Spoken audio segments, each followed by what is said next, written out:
Distance Nerding.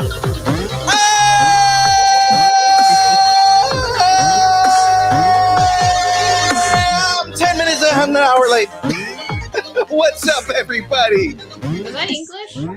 No. It was not. Absolutely was not English. Ladies and gentlemen, it is Taco Friday. You know what that means. You are now experiencing both the late version of Distance Nerding. Part of the Geek Freaks Network family. Oh, that's right. She's casting and corralling all of the news. It's Jen from Frey Comics. He's our geek and might be a little freaky. It's Frank from Geek Freaks. And he's one lightsaber shy of a duel. It's young Phil. Absolutely am. And we're here to nerd together. Yeah. It's okay. No, we never do it together. It works. It's fine. We're here talking about anything pop culture, news, movies, music, food, wrestling, comics, whatever you're nerding out on. We want to talk about it. Ladies and gentlemen, if you are sitting here and you're watching us live on the YouTubes, hit that like button, hit that subscribe button. It really helps us out. Listen on your favorite podcast app or leave us a review. And remember, 5 stars helps us a lot. Or you can review the episode on Spotify because that's the fun way to do it, isn't it? Of course, that's right. Ladies and gentlemen, you can follow us on all the social media places, but of course on Instagram, Facebook, Twitter, Twitch, never calling it X, Twitter, Threads, Blue Sky, and Discord, all at Distance Nerding. Of course, you can email us at your place of choice, if that place of choice is distincnerding@aol.com. Doesn't work so well when they can see all of us. I know. No, it's funny. I keep forgetting to put the video up. Yeah, it's okay. We'll forgive you this time. Yeah, because it's not that I have to put the video in the block, and I keep forgetting to put it in the block. So it's like, okay, well, that's just not going to work. Hey, so what do we got on deck? Well, let's pull the screen up because, ladies and gentlemen, this show that you are watching right now, you are now watching the worst kept secret on all of the internet. Ladies and gentlemen, you are now watching The Download. Oop, wrong one. Also the wrong one.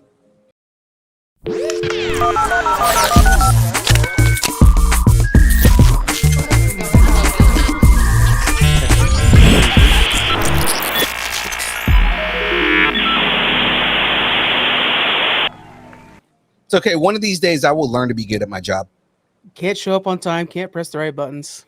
Not at all. Also, because the screen itself only has a picture and not like what is actually going on. So I'm like, okay. I don't know. I was just going to say, you must work for the Empire. Absolutely work for the Empire. Just not good at anything. I'm definitely a shooter for the Empire. There you go. There we go. Can't even hit a barn. Never at all. Ladies and gentlemen, this week on deck, we've got a Geekend update. We're getting geeky and we're getting freaky. Oh, yeah. And of course, jumping right in from there, we got some starting rumors, I guess. No rumors. Only justice. Right. That's why it's not on the screen. Of course, we're ending the show with the download. It's celebration in Japan. And we're here to talk about it. Exactly. But before we jump into all of that, of course, ladies and gentlemen. But first, let me get a shout out. Ladies and gentlemen, this show is brought to you by the good folks over at Dubby. That's right. Dubby is a brand of energy drinks created to help focus, concentration, reaction time with no jitters or crash. Dubby contains no maltodextrin, no sugars, no fillers, no artificial colors or dyes. Frank, you got a chance to taste Dubby. What do you think? It's the good shit. Makes you feel good. And when you're at those conventions and you need that fuel, this is the stuff. Exactly. It's the stuff. It's the best way to put it. Is that what you're on at Gem State? All the time. All the time. Okay, that explains a lot. Okay, Yeah. all right. Ladies and gentlemen, find out more about Dubby at www.dubby.gg. Use the code nerding10, get 10% off your order. Now, we are on a new section here, ladies and gentlemen. We are now a part of the Geek Freaks Network. Is it official? It's official, right? It's official. It is official, yeah. It is official. Yay. And ladies and gentlemen, not just co-hosting with us today, but here to talk about Geek Freaks is the proprietor of the Geek Freaks Network. Ladies and gentlemen, we're talking with the man himself. It's our man, Frank. God, the anxiety as you're like trying to hype me up is sickening. I'm the over caffeinated intern of Geek Freaks, guys. The over-caffeinated intern. Yeah, seriously. Wow. That's, what's funny, that's also what James is, our intern, so that's how it works. There we go. Yeah, it's official. You guys are part of the network. You guys can go to that website or just gfpods.com or a lot of other versions of that and check out. We have a Disasserting page, and we have articles coming out for different Disasserting stuff coming up. And yeah, it's going to be a blast. And you guys are going to be able to hear from more people across the network. We have 10 shows that are active right now and like another 6, I think, that are in the archive. So if you guys want to dig into that archive, you're welcome to it. And one of our shows is coming back on Mother's Day. It's Disney Mom's Gone Wrong, which covers every Disney movie through a mom's perspective. And it's like 10% Disney movie and like 90% mom life. So if you're into that, it's for you. But yeah, it's a lot of good stuff. Well, yeah. James. No, yeah, James is right. We are Hey, going James. to stronger talents. Yeah. Well, I mean, thanks, James. We traded in the Filipino for the Portuguese guy. Wow. Oh, man. But yeah, it's great to have this is nerding. Nothing's going to change for you guys. Obviously, you guys watching at home, and I mean this is going to stay exactly as it is. The idea is just to make sure that it's easier to find This is Nerding everywhere you can. The clips you guys see coming out and stuff like that right now, and all the hot takes that are Phil commenting on right now. My God, coming from me. Today's been a busy day for you, my friend. My God. Okay. The internet fucking exploded today, dude. Like Oh, yeah. we put that video was up. Crazy. We put the video up, and it's like, oh, we offended the internet. Okay. Engagement. I'm okay with offending the internet because, oh my God, the amount of comments that the hate comments that I'm getting where people are just upset that I said, hey, it's probably a good idea not to make Aquaman a white guy, and all the white guys that are pissed off about that. It's amazing. All the Spider-Man mains from Marvel Rivals stopped playing for a second to go bitch under your campaign, under your comment section, which gave us healers a second of the relief, so we were happy with it. Yeah. And for those of you guys that are hate watching the show right now, please, it feeds me. There you go. Tell your friends to hate watch. Tell your friends to hate watch me. I feed off of it. It gives me power.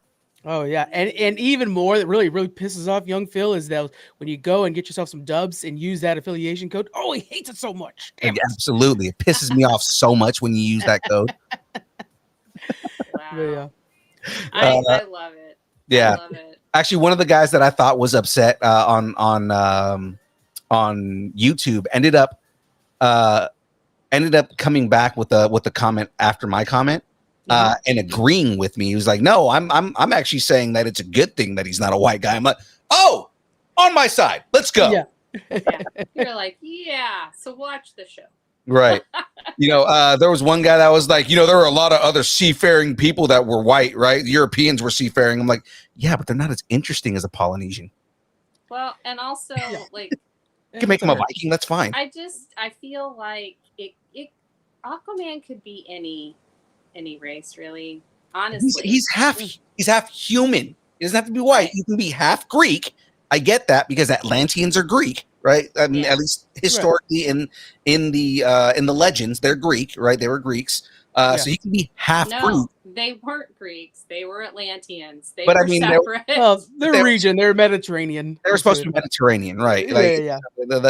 In that time, in the way that they did their lore, like all people were Mediterranean. So it's just kind of like, which I mean, if you really want to get into it, they're not really white either. But I mean, let's not jump into all that either. Hey, don't make me nick another clip out of this. All right, you're gonna make a clip and piss off more white people. It's gonna be great. In the end, it's all pretend people, and if other people feel like if we could like let other people have somebody to look up to, what's it matter? Right. Gives a shit. Just right. This is something that we talk about often on our show.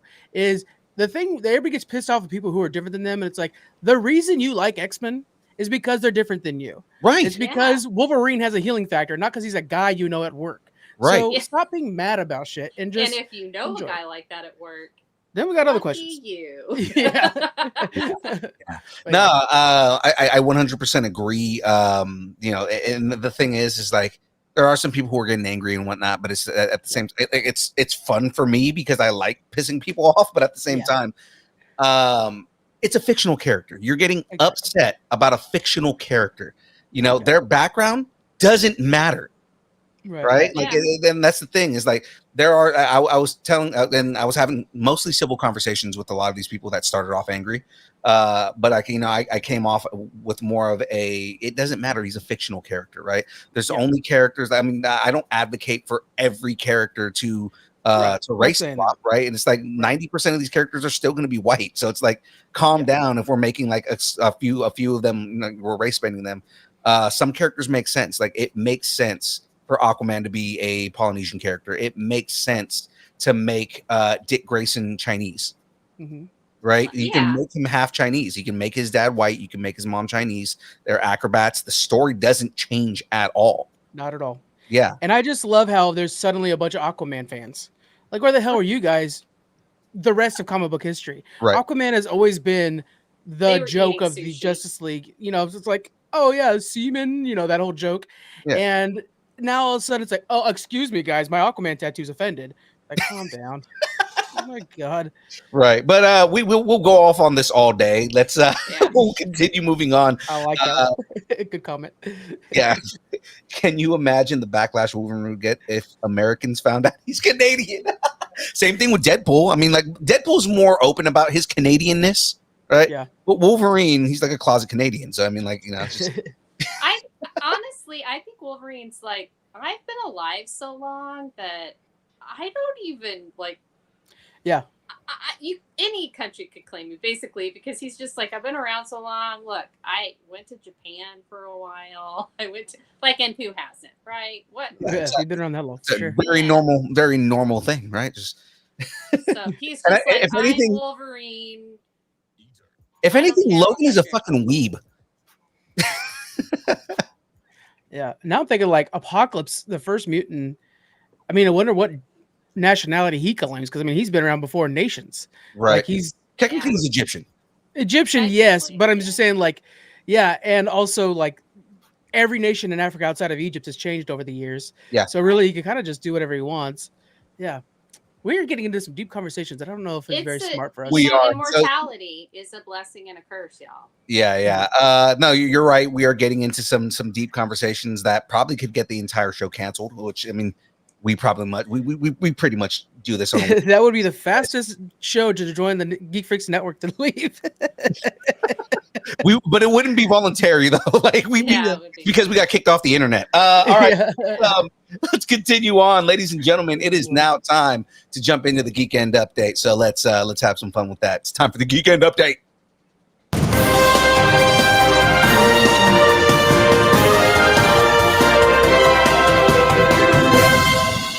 Frank, you can have James' desk. He won't be using it anymore. Oh, fun. Cool. He won't. He's got all the trinkets on his desk and stuff. That's fun. Yeah, exactly. Well, ladies and gentlemen, we've had a whole bunch of things going on. We've got some shows coming up in the next couple of weeks, but we also this last weekend. So we're getting into this weekend, but this last weekend we had our correspondents, the DeLong family, out at SAC Anime. And they sent us a video like they do every week, and Jeff is here to talk about it. So, ladies and gentlemen, before I bring Jeff onto the show, let's watch the video that he sent us because it's fun, like it always is. So, here we go.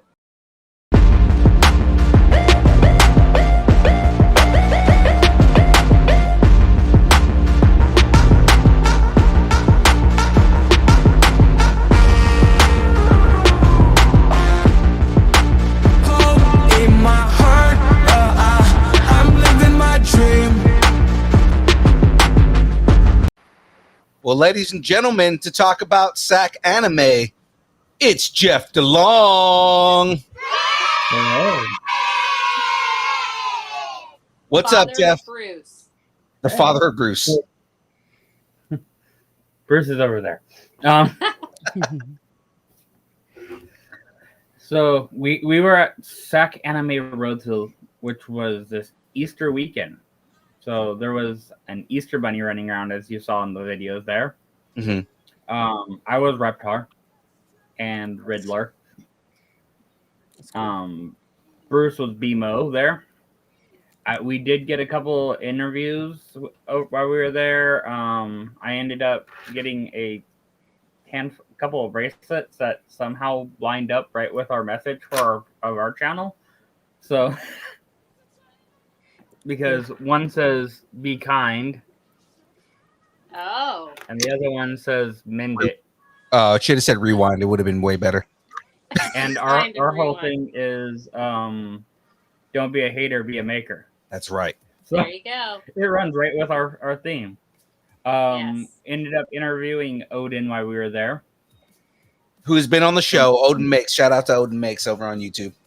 Great work over there. I interviewed Levi, which is anyone that's gone to any of the Bay Area shows or Central California shows knows Levi. He's the watercolor guy. Mm-hmm. We actually had him redo our logo. So on the longer version of this, there is our new logo at the end of it, and I'm working on that right now. That's what I was doing in between waiting on you guys. And then the third interview we got. To be fair, we weren't waiting on Jen and Frank. Everyone was waiting on me. Didn't want to say it, but it's out there. I was muted, or I would have said it first. So. And the third interview we got was with this company called Dirty Panda Ceramics. Oh, nice. So they hand make all of their stuff. Wow. So it's him and his wife. So like this is one of his glasses. Oh, that's dope. Oh, that's wow. so neat. Yeah. And then he has like mimic mugs and other cool stuff like that. Oh, we got some dandy going in there. Oh, okay. And then is that Dubby? He's drinking Malort. We know it. It's Dubs. Heineken. Heineken. Okay. It's like I'm just gonna take a shot of Heineken. It was what was left.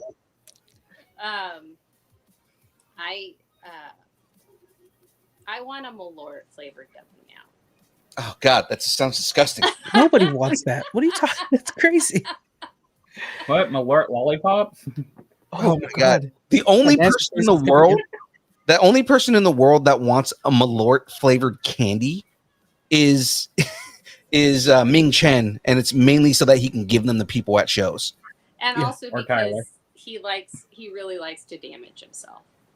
Oh, Ming does, but I mean, like, Yeah. Ming also likes to force people to drink Malort if it's their first time hanging out with him. Oh man. Like, good news. You know what? Never have to drink Malort again. I am so I can glad. see Tater. I can see Tater eating one. No, but I'm so glad that he decided that after the first time I hung out with him, because now I don't have to do that. Yeah, he was like, no, she doesn't have to drink it. She doesn't have to drink it. I'm like, why'd you make me drink it a second time? Because I don't care when you drink it a second time. God damn it, Ming. So, Jeff, at the convention, how was the turnout? I know it was on Easter weekend. I wasn't sure if that was going to impact it or not. It was a little bit slower than it normally is, but they still had a decent amount of people there. Nice. We did get to see our friends from Kyber Cave were out there. Oh, nice. So Ark and like the whole Kyber Cave crew was there. Let's see, it was Van, his son, and I never can remember his name, but the bearded dude that works with them all the time. Okay, no, it's his nephew. I know who you're talking about. Or is it the dude in the shop? The dude from the shop. Yeah. Okay. Eric. Yeah. So they were there. There was a decent amount of venue. We got to see again Janet Varhi, which was Korra from Legend Korra. Oh, nice. Got to meet Dora, the explorer. Yeah. She posted a video saying, "Swiper, no swiping unless it's your card from Kyber Cave." Yeah, I saw that one. That was That's cool. She's she's also super nice too. Yeah, she's also about to be on Saber Rattle. Okay. Yeah, she was super nice. We talked to her and Janet at the same time. Easter morning, Reptar came over and gave Janet a little turtle duck. Nice. That's cool. Did you 3D print that? Yeah, 3D printed it and then hand painted up the different colored parts because I don't have that fancy of a printer. Yeah, no, that's dope though. Yeah. That's Fancier than mine. Also ended up getting to meet the voice of Pokemon, the narrator. Oh god, that's cool. Yeah, that's really neat. He's a super good guy too. He actually wanted a picture with Reptar, so nice. Reptar That's the voice of your childhood right there, man. That's so cool. Yeah, it was awesome. Got a picture with him. That should be in the I think that's either on our normal page or will be in the video. I think it's just on that one's on our normal page because it was a vertical photo and those don't edited in as well. Yeah, we did a show with Dale Kelly a while back, who was the voice of Dragon Ball Z. Yeah, and I remember when we were doing the interview with him, I was like, "Next time on Dragon Ball Z," and he goes, "Actually, pretty good." Don't steal my job. Yeah. Well, he hasn't been the voice for a while. There's another actor that took over, but No, he was I also saying Captain that to Ginyu. you. Yeah. From me. Oh, Don't yeah. steal my job. But he was also Captain Ginyu in the original recording in the Ocean recording. So it's kind of cool that he's both Captain Ginyu and the voice of Dragon Ball Z. And then we saw a bunch of really cool cosplay in the video you were showing there. Yeah. Is there any cosplay that really stood out to you, Jeff? So I can never remember her name. We call her the sticker lady. There's a lady that goes around to all the conventions handing out stickers. Yeah. Her and her son did Coco and the Abilita, the skeleton one, the one that had already passed. Oh, that's awesome. Yeah. Because and the voice actor for Miguel was there. Right. So cool. That one was really good. There was a Hellgas there that was great. Sackpool finally made it out to another show again. That's always fun. Yeah. I don't know if you noticed the picture in there, but I was Shaggy when I took Reptar off. I became Shaggy Rogers, and at one point we put the wig on Deadpool. I have my Shaggy wig on. I stuck it on Deadpool. Okay. Nice. That's awesome. That's so a good look. I have a question though, just a general question, if that's okay. Will you field those? Okay. So do you decide to do your cosplay dependent on the guests at the show, or are there certain do you have a certain schedule that you do? Both. So every Easter since last year I've been bringing Reptar because I made the big bunny ears for Reptar. Right. Yeah. So I bring bunny Reptar around for Easter. We hadn't done our DC villains in a while, so we decided to pull those out on day one. Shaggy, something simple. Now that I'm doing the videos with you guys and on our channel, I've been trying to do, if it's a 2-day con, do at least one day where it's something simple and it's not super elaborate. That way I can run cameras and such to get my interviews. But certain shows, there are a couple shows where, like Sinister Creature Con, we always come with something that we have not brought there for Saturday.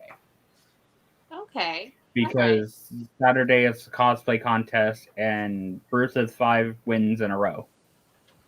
Oh, that's awesome. Yeah. I mean, he's got I'm gonna say Bruce has really good costumes, but it's really Jeff makes the costumes. So Jeff makes really good costumes. Yes. Bruce is just your prop, right? And you just like put the Well, things well, on Bruce him brings and the water him energy or- to it. That's Right. what get the combination of two things. I make him the great costume, and then he turns around and becomes the character. Yeah. Because if you can have a great looking cartoon, but if the story's garbage, no one wants to watch it. Right. That's a good point. Well, And you Same got thing. B I mean, Modoc some running people around. will. Some people will watch crappy cartoons for good art. I'm just saying. I was saying then you got B Modoc running around. You know, it's like Yeah. Adventure Time's that version. that was one of those ADD moments where something pops in your brain and it won't go away until you do it. Yeah. Turned out good I though. can see that. Yeah. Yeah.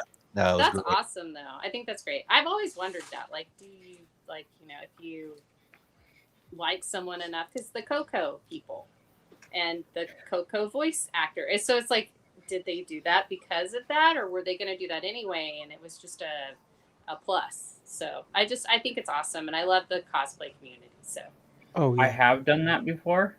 So like when we met the entire animated voice, all 4 original turtles and April, we made sure we did our turtles for that. Yeah. yeah, but truth be told, you guys love So- turtles anyway. So you probably would have done it anyway. Yeah. Well, actually, I was a foot soldier. Ah. Bruce is Casey Jones, and Sandra's April O'Neil. Oh, that's That's so cool. So cool. you guys did non-turtles. That's amazing. That's the way to go. And I'm the OG purple, like cartoon series foot soldier. Ooh, Yeah. Yeah. Ooh. nice touch. That's a good touch. What's the prep time for something like that? Say you hear that, hey, we got the turtles coming. How much time do you need to be able to get a good costume ready for that?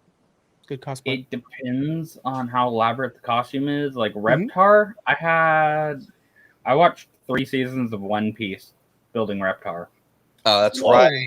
Oh wow. By the way, I love One Piece as like telling time.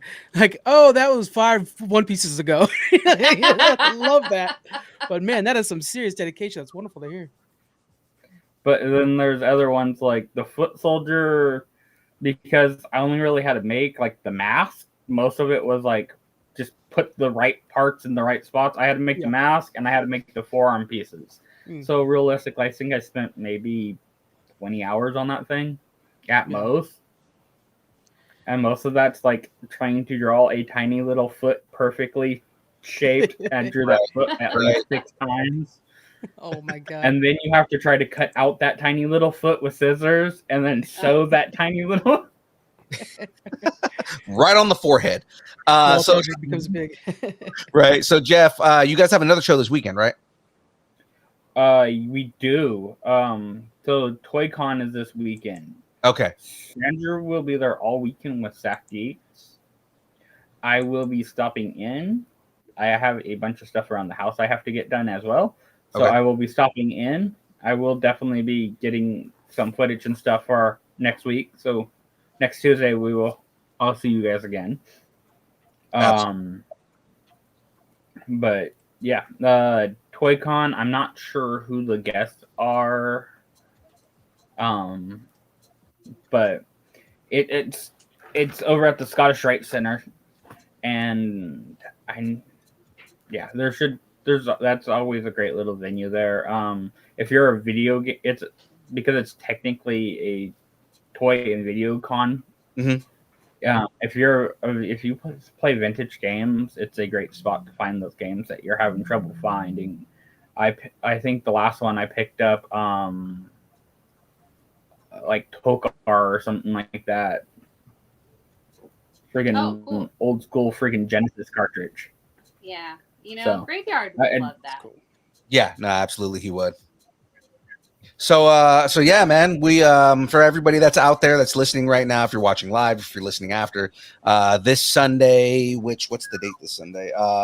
Sunday the 27th, head over to the Scottish Rite Center in out here in the Sacramento area, and head over to Sac Toy Con. Be a good time. You will see the DeLongs there. At least you'll see we'll see you guys Sandra. there for a moment. We'll see Sandra there. And It's gonna be those days. Saturday too.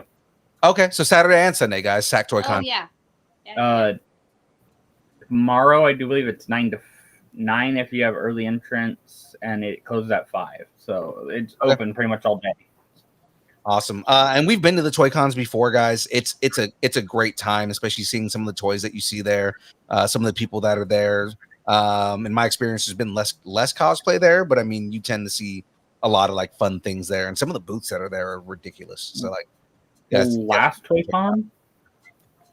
Con we went there, they actually had a video game museum, which was like this whole little walkthrough section in the back there where you can like see all the vintage ads for all the games and it would have like the history of how the game came to be and stuff like that. And cool little like things that you don't normally see. It was actually part of a traveling exhibit that they got to come to that. That's pretty dope, man. Well, Jeff, we appreciate you coming on, man, and talking about last weekend, kind of hyping up this weekend, man. We definitely will see you on Tuesday when we do our next episode, like earlier than we're expecting. Yes. Because I'll see you in the dance party if you remember this time. I will remember. Jen, remind me if I don't remember, because I felt like a jackass last time. I was like, he's still in the chat, and I forgot to bring him on. No, I'm just saying, remind me if I don't remember. Okay. No, I'm saying, why are you asking me to remind you? You know I'm gonna forget. I always forget. No, please don't. Will remember. I'll remember. All right, Jeff. We'll see you in a little bit, man. Good talking with you, Jeff. All right, Jeff. All right, brother. So moving on the rest of the Geek End update here, guys. Is it Lodi or Lodi? Lodi. It's Lodi. Lodi Comic Con. Stuck here in Lodi again. Lodi again. This is a great con. To me, this is the biggest small con in our area. If you guys haven't been to it yet, it is always fire. If you're a wrestling fan, you got to go. Unfortunately, Rikishi just canceled, and he's my boy. But you got to check out Lodi Comic Con, guys. It's a really good one. I have a couple people that are going to be going out to this one. It's their first convention. Nice. And so I was like, this is the one to go to. It gets you just the right feels, and then you can upgrade to like Stockton Fan Expo after that. But this is a good starter one. Right. Yeah. And I know Junior had to pull out because of I think there's like a family event that he has going on. So that's what she said. I mean, what? But I believe he moved to summer, so he's going to be at Stockton Con Summer instead of at the spring one here. But the guests that are going to be there, so Powerhouse Hobbs from AEW, David LaBrava, if you're fans of Mayans and Sons of Anarchy, he was in both of those shows. Samantha Irvin, who is absolutely gorgeous and is one of the best ring announcers in the business, and her new husband Ricochet, who that dude is so fucking badass. Ricochet is so dope. It was terrible that he got let go, but it was he's so dope. Sean Waltman from he's better known as X-Pac or 123 Kid, if you guys are familiar with old school wrestling. And just so many more people. There's so many guests that are going to be there. A lot of voice actors and things like that. I mean, there's always good guests that are at SAC Anime. So guys, make your way there Saturday, May 10th. If you go to, so we've got the page right there, but if you go up to LodiComicCon.com, you can get your tickets there now. I'll get to throw in real quick. Irene Bedard, who's the voice of Pocahontas, is going to be there. If you're a Disney fan, I expect to see you out there. Yeah, I interviewed Irene Bedard. That was back in the day before I had somebody who was supposed to be in charge of doing video and stuff for us, and she didn't record anything. So, which is why I started recording things myself. But we had a really good interview with Irene Bedard, and we interviewed her at MouseCon in Concord a couple years ago. Oh, nice! Awesome. Concord, great place for. But maybe don't ask her about the colors of the wind. Just let that lie. Fun fact: Irene Bedard is also Native American, so she identifies with the character really well. That's awesome, and that's the way it should be. Yeah, there we go. So the next big show we got coming up here, and I know Frank's familiar with this one because he's got people that are going to be here. Ladies and gentlemen, Gem State Comic-Con is coming May 17th and 18th at the Expo Idaho Center out in Boise, Idaho. That is the biggest show we do of the year. And of course, all of our friends that are going to be there, Brian O'Halloran and Marilyn Gigliotti from Clerks, friends of ours at this point, Rick Robertson and Elise Bowman from Dragon Ball, also friends of ours. Tom Cook is going to be there, who's basically been in all things from Filmation. So he was in He-Man, Ghostbusters, Super Friends, Godzilla, Scooby-Doo, all kinds of stuff. Of course, legendary comic book artist James Pascoe is going to be there. Jen, he did Buffy the Vampire Slayer, if you're interested. I'm well aware. Exactly. I'm well aware. I have those issues. Right.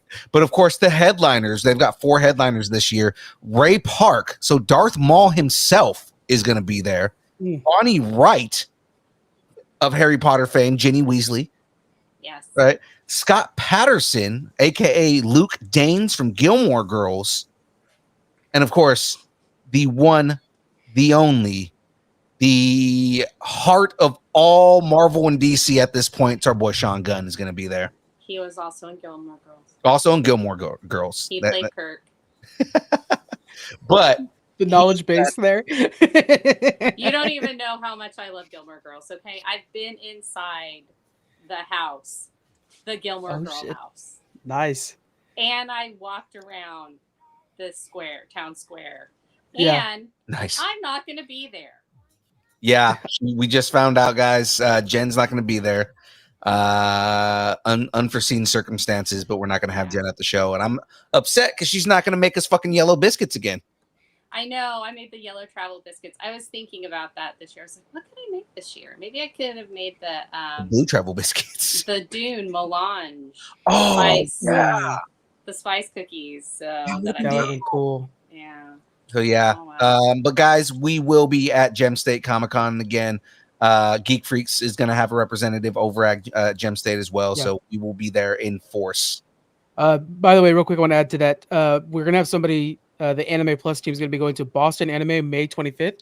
So if you're on the East Coast, you feel like going to one of the best anime conventions in the country, Boston Anime, May 25th. We're going to have both of our guys, Array and Own, are going to be there from Anime Plus. Yeah.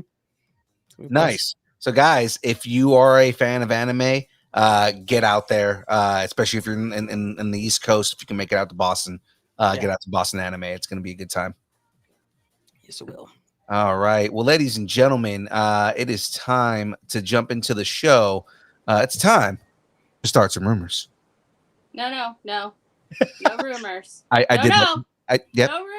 Only justice. I did that just to tee you up, Jen. All right, ladies and gentlemen. I knew you would jump right into it too.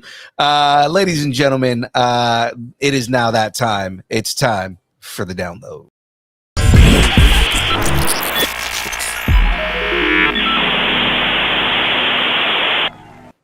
What? All right. Well, let's jump right into this, guys. We've got so much to cover and so much to do. But before we get into all the regular news, Jen, it is time for Jen's casting corral. So please, Jennifer, take it away. For more news, trailers, reactions, check out the Distance Nerdington post. Let us know what you're nerding out on. That's and right. Now for casting. We're doing a corral, everybody. Woo! Yeehaw! Yay! Woo! Hold on, I was trying to woo! Woo! There we go. There it is. All right. All right, let's do this. Sam, we like your hat. It's a great hat, Sam. Our Sam Neill is the latest addition to the cast of Legendary's Godzilla X Kong sequel. Now, that's not the Barbie Godzilla, is it? Or is that the Barbie Godzilla? The Barbie Godzilla? Is it the Mecha Godzilla that has the pink on? Oh, shit. No, it's not. Okay. All right. I still haven't seen that. I need to see that. Okay. There's no word on the role he will be assigned or is being assigned. They assign roles? I mean, I guess they cast him, so that would be assigning it. So who do you think Sam's going to play? Apparently, he's going to play Godzuki. He's playing Godzuki 100%. You think so? Yeah. No, I think he's going to be some like old kaiju hunter. They're going to pull out of retirement, And because they got the Apple show now that talks about how they've been doing this for a long time. So good. Let's go for season 2. There we go. Let's get this old dog out of here, like the Jaws. Like, oh, I know how to kill this monster, scratching on the whatever, and then bring him out, and he dies in the process. But it's what they're gonna try to Dr. Grant him as hard as possible. They're gonna get him to do as much Dr. Grant stuff as possible. I think he's just gonna be Dr. Grant. I think it's gonna be a crossover that they're gonna say that Jurassic Park and Godzilla live in the same universe, and that's just gonna blow the whole IP up, and it's gonna be fantastic. I love the chat. The chat never disappoints me. He's the new voice of Mothra. Oh yeah, okay, of course. I got that. Mothra. I can't but okay, hold on. But is it Sam Neill with his regular Irish accent? He's not Irish. He's Australian. Is he Australian? Yeah, he just plays Irish in Peaky Blinders. Yeah, he's okay. The guy does all accents. It's just right now he's a happy little farmer too. Have you seen his TikToks? He's just chilling on some area with ducks or whatever. He's living the best freaking life. Well, he also has cancer and he. Well, shit, Jen, way to bring it down. I'm sorry, he does, and he's been really he's been real zen about it. That was his thing. Is he's just I have this disease, but I'm still gonna live my life, and I know how I'm gonna go. That's how. And I was just like, who the heck are you? And why were you naked in the piano? I have a different TikTok than you, I think. Yeah, I have a different TikTok than her too. Oh man. Wait, that was Harvey Keitel. Sam Neill did not get naked in the piano. I don't remember Sam Neill getting naked in any movie. Look, hey, the rumors section is actually alive. You said there's no rumors. I think you're starting some right now. Rumor: Sam Neill gets naked. Sammy's in a piano. I love James in the chat right now saying Frank cursing is fun. Oh God. Oh, sorry. Yeah, maybe I shouldn't do that. Oh, I forgot about that. Sorry. No. You can cuss on our show. We don't care, dude.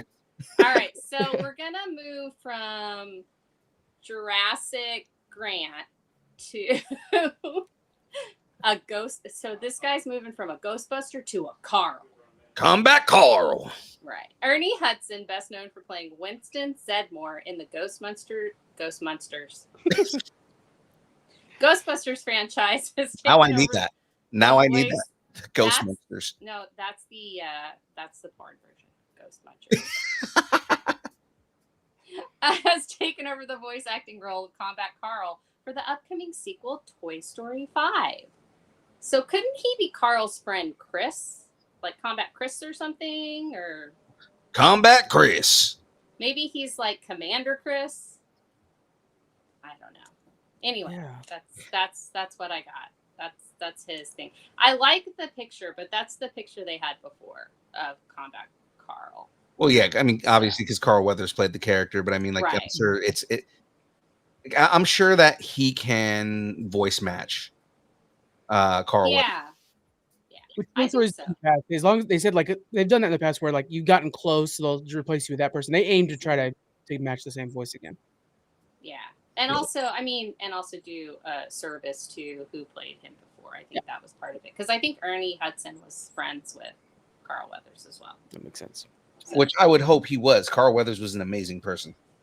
I'm happy. I think it's great. I think the last Toy Story I saw was 3. But that's because after the third one, I was like, this is too emotional for me. I can't do it anymore. Well, frankly, then you should watch 4 because 4 is a lot lighthearted, not more lighthearted than 3. 3 was we're going to sucker punch in the emotions. Right. And 4 is we're going to make more money. And so it's just them hanging out at some fair, basically. And it is about the transition of toys or whatever, whatever. But the stakes are far lower than in 3. 3, I'm sitting there are these toys going to die? I care now so much about these toys. Right. You're not worried about that in 3 at all. You're yeah, all right, cool motorcycle, bro. Okay. All right. Okay. Yeah. Well, then, so is 5 that Daddy Iger needs a new yacht? That's what it is. Yeah. Okay. You got to put fuel in those planes. Somebody's got to do it. That's what Pixar's job is. Yeah. Yep. Unfortunately. Probably. Okay, so let's ponder the whole Combat Commander toy line while stopping by the gift shop because we got merch, people. That's right, ladies and gentlemen, we got merch, people. Too soon. I forgot. We've got a whole show to do. Again? Yeah. God damn it, every Jen. week. This happens They're every week. gonna I take just your get air horn really away from you. excited that we have a gift shop now. So Hey, she started it. Okay, she Mhm. says we got a gift shop. We got merch. Oh, is that right? Okay. Where's my button at? It's like, Well- I gotta do this. I gotta do this. Jumping into the stories here, one Russo multiverse is collapsing. God, man. Ladies and gentlemen, Deadline confirms that Amazon has officially scrapped 2 of its Citadel spin-offs, including Citadel Honey Bunny for India and Citadel Diana for Italy. Neither will get a season 2. Effectively, Amazon has pulled the plug on its ambitious plan to build a sprawling international franchise under one high-concept banner. Instead, Amazon plans to merge the remnants of those spin-offs into the mainline series. So season 2 of the main series was originally set for late 2025, but it's now pushed back to the mid 2026. Said that very weird. The mid 2026.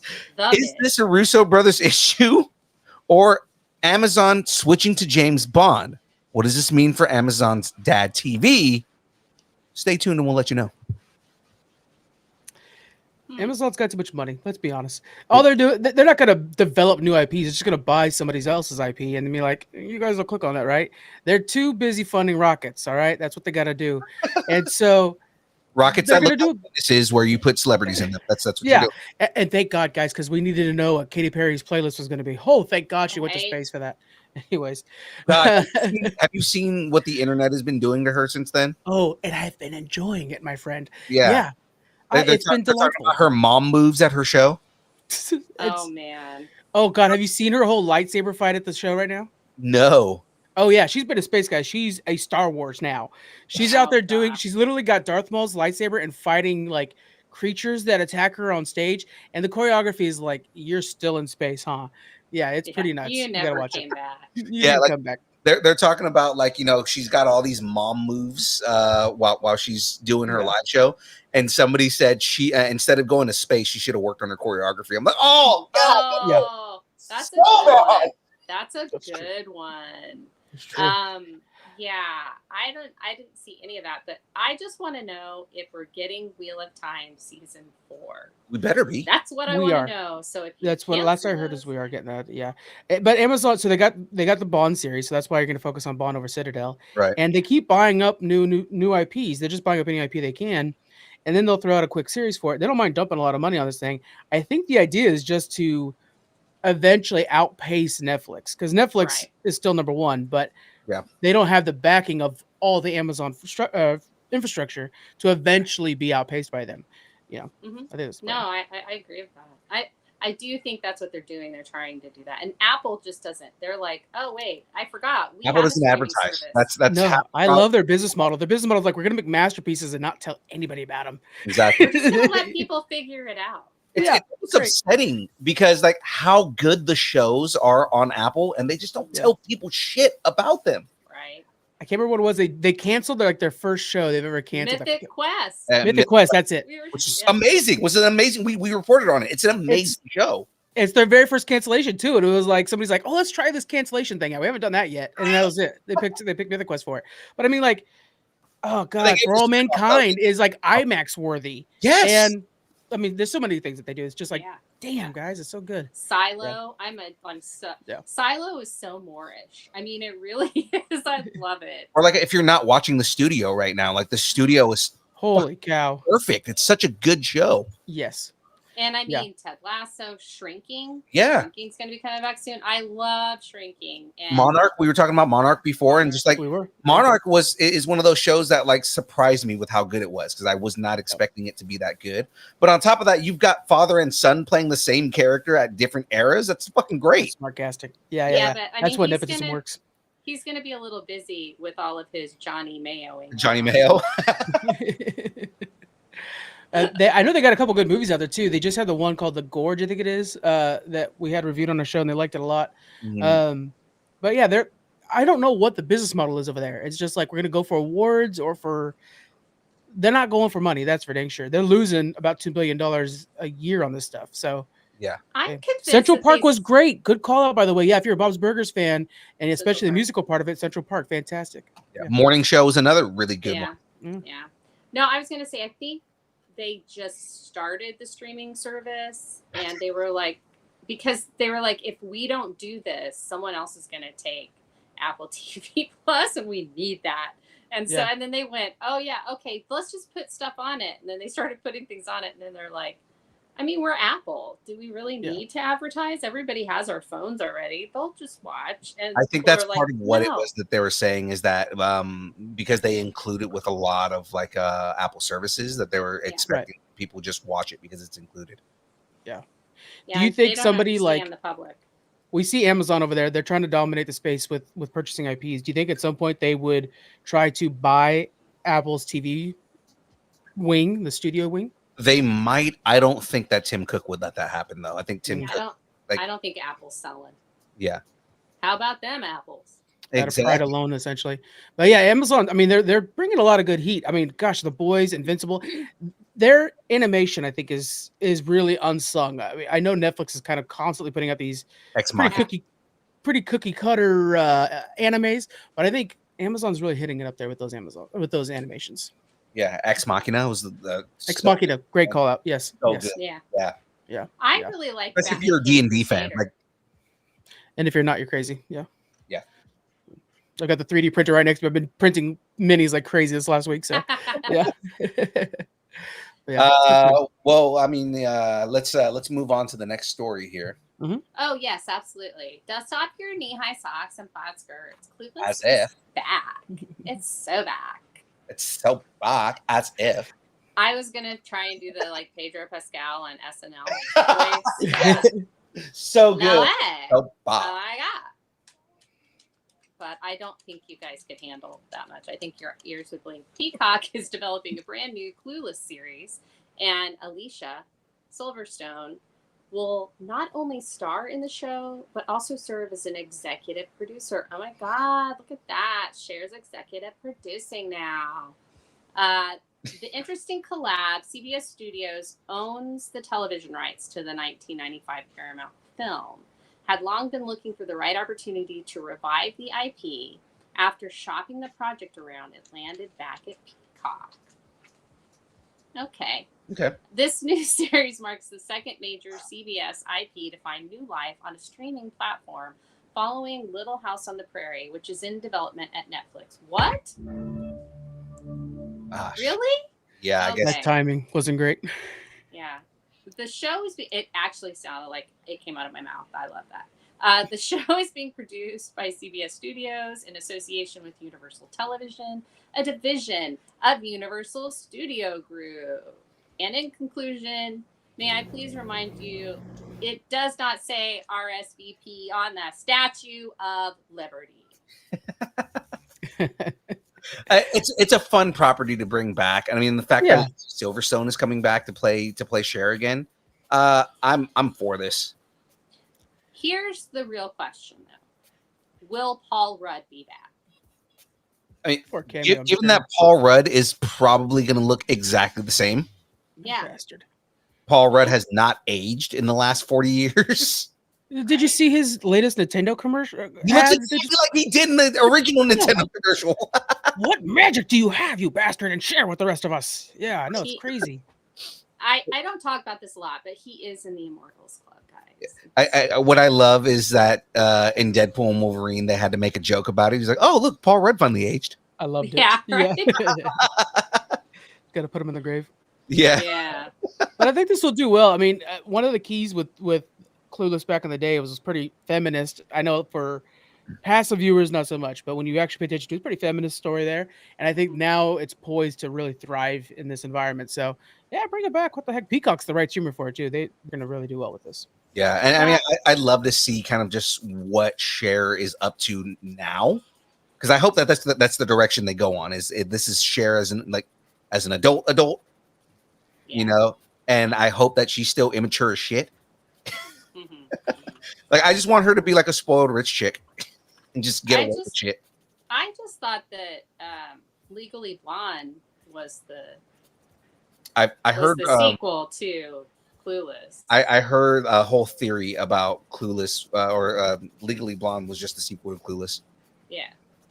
But also, Clueless is based on Emma from Jane Austen. So it's just an updated version of that. Mm-hmm. Yeah. Nice. So that's the knowledge I know about that. All right. Well, let's move on to. Was anybody have any other comments before we move on to the next story? I'll watch it. Yeah, I'm definitely I'm probably gonna watch this. So, moving on to the next story, I'm excited about this just because I love Coogler, because the truth is out there, which means the truth is back. The X-Files is officially headed for a new chapter, and Ryan Coogler of Black Panther and the smash hit Sinners is ready to open the file. Coogler confirmed that rebooting the X-Files is a very next project in his slate. I've been excited about that for a long time, and I'm fired up to get back to it. He also said some of those episodes, if we do our jobs right, will be really fucking scary, which they will be if he does it the right way, which I have total faith in this guy after everything he's done. So even original series creator Chris Carter seems to be on board, revealing last year that Coogler is planning to remount the X-Files with a diverse cast under the Disney TV deal, which may piss some people off, including the people we were talking about on the internet earlier today. Are you in the comments? Comments right now. All right. Are you excited for the Coogler X-Files reboot? I am, because Ryan Coogler cannot fail, man. Sinners is the best movie. I haven't even seen it yet, and everybody's talking about it's the best out there. I haven't had time to go watch it, but I literally have a movie ticket waiting for me to go watch that. But I mean, Black Panther, both of them, great movies. Fruitvale Station, if you go back to so movies, good movie. Like, I mean, like every movie, everything he touches is fucking gold. And just because he's an amazing writer. So I'm very excited for this, but also what it didn't mention in the story that we have here, he's also talking to Gillian Anderson about coming back. Oh, that's awesome. Wow. That's a good get.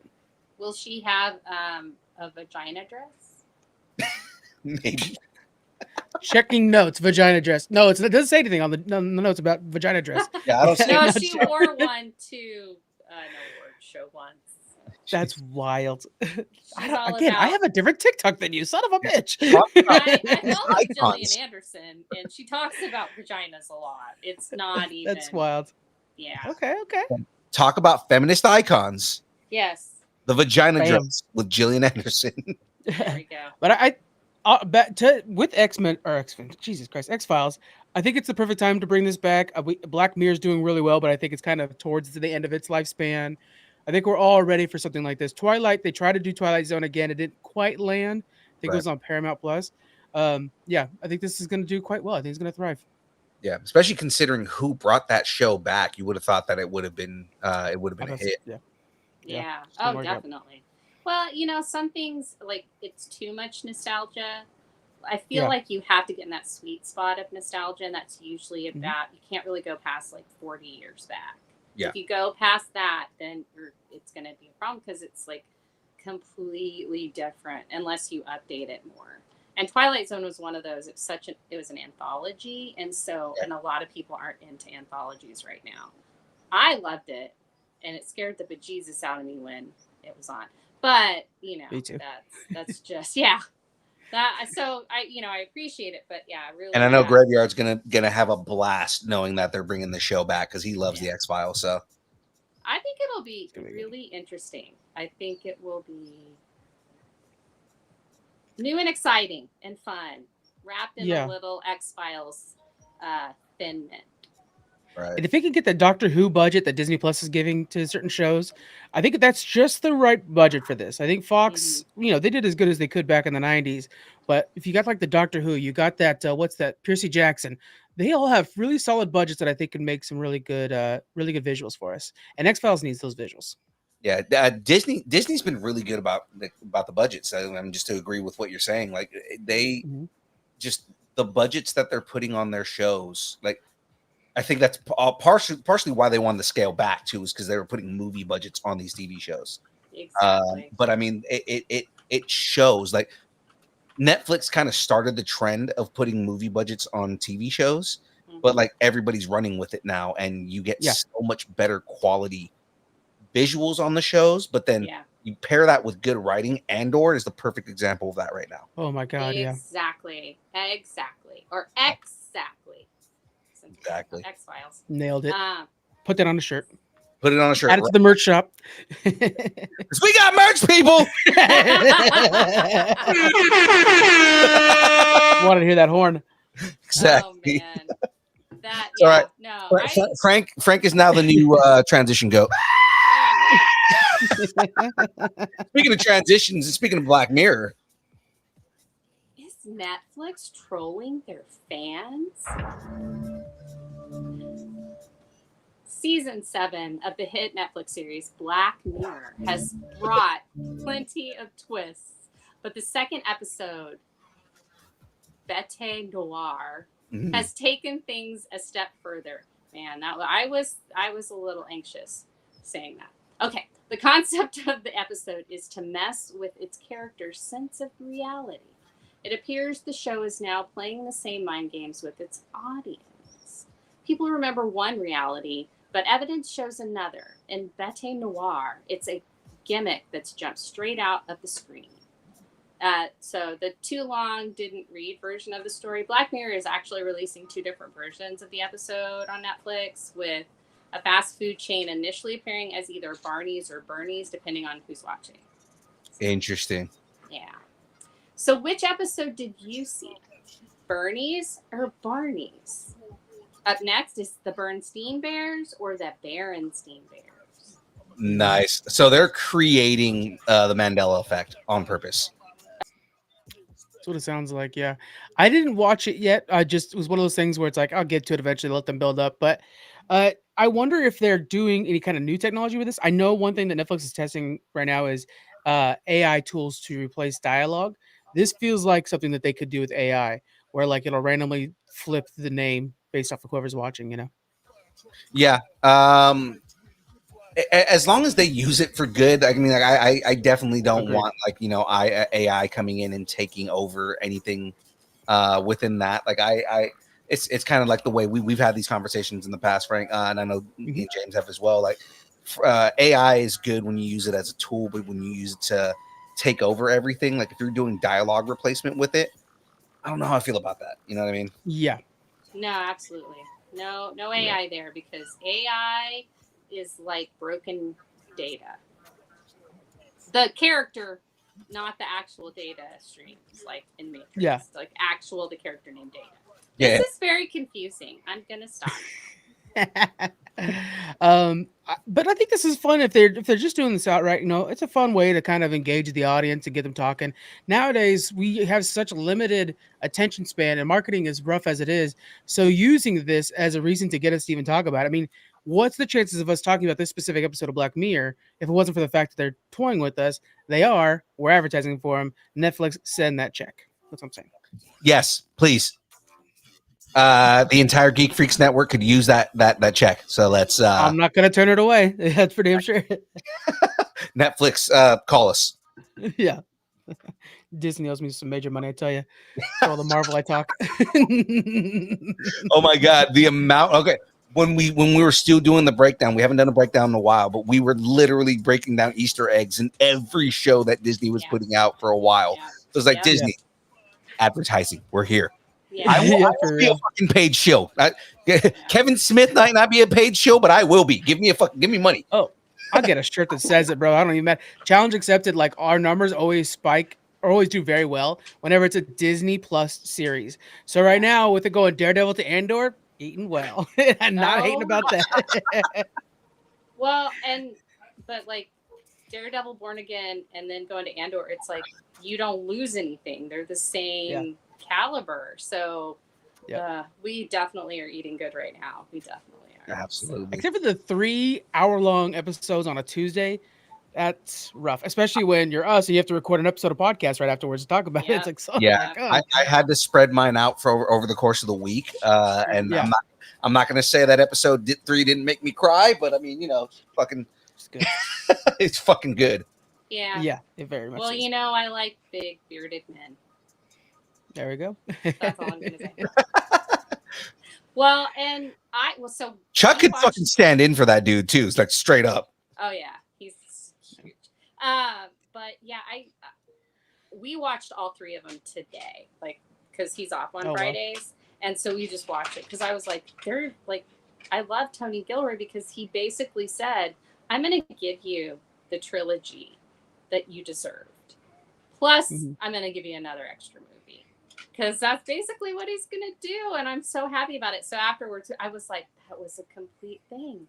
It was, I was like, oh, I love this. And so, and the whole juxtaposition of like Mon and Andor, and it was just great. And Luthen, it's the best dialogue in Star Wars is in Andor.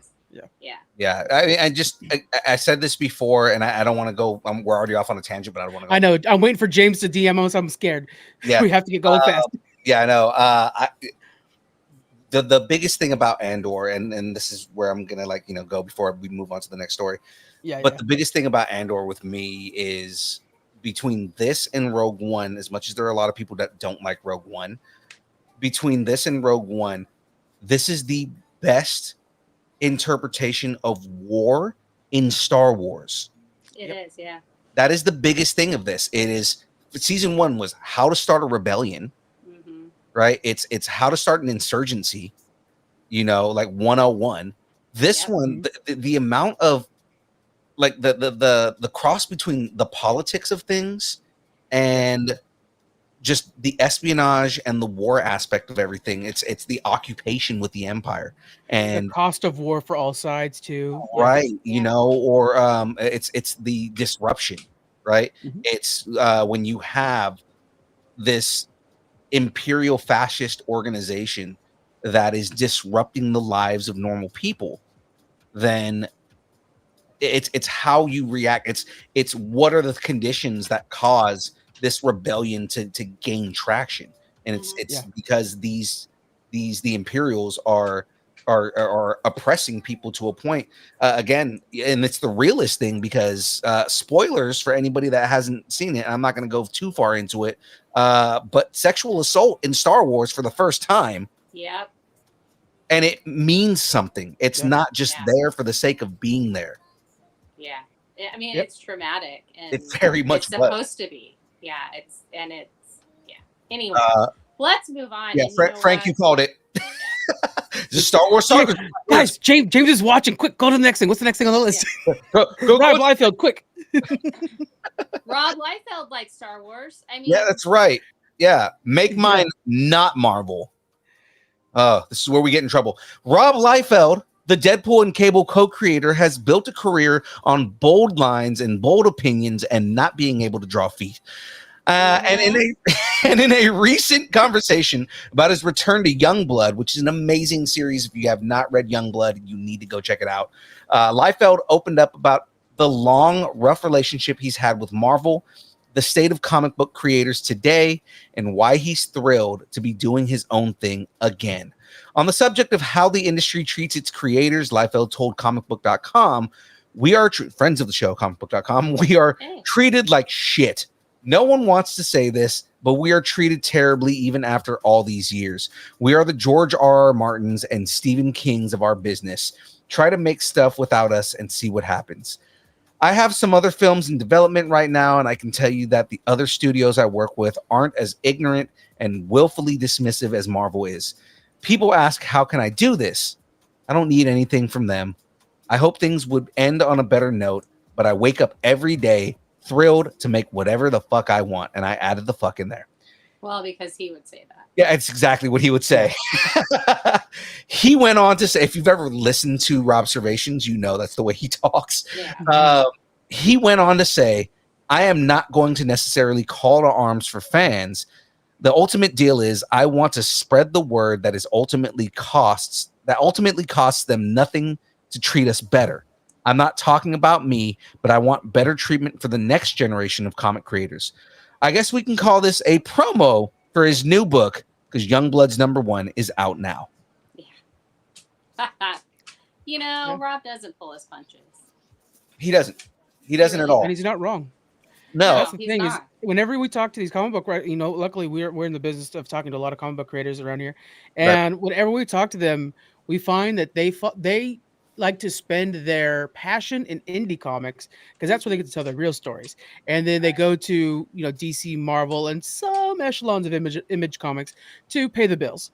Yeah. And so hey, Rob, you do you, man. We feel you. We appreciate Deadpool and everything else that you've made and the crazy feet, the big chest, and all that you've done. You're a legend. But you gotta find a place to actually, you got in this business because your passion. Share it with us. Yeah, and that's kind of what me and Jen were talking with Chris Saloff about last night is the love in indie and kind of how we kind of pivoted to indie comics really hard just because of the conversations we had with people and just people being generally creative and how creative they can be. And it was so much fun.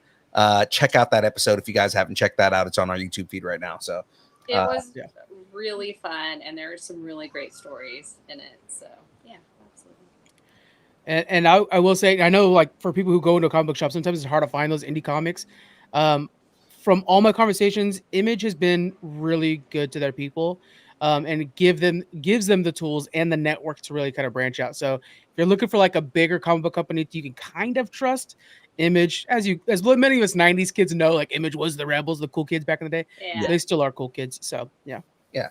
I mean, Jim Lee, Rob Liefeld, just like the amount of legends that were involved and still are involved in that company is just absolutely ridiculous. Yeah, there's a new comic book coming out the beginning of May. Not to plug my own thing, but I interviewed the writer. But look for a comic book called Free Planet, guys. If you guys want the next saga, if you're familiar with the Saga franchise, it's called Free Planet coming up.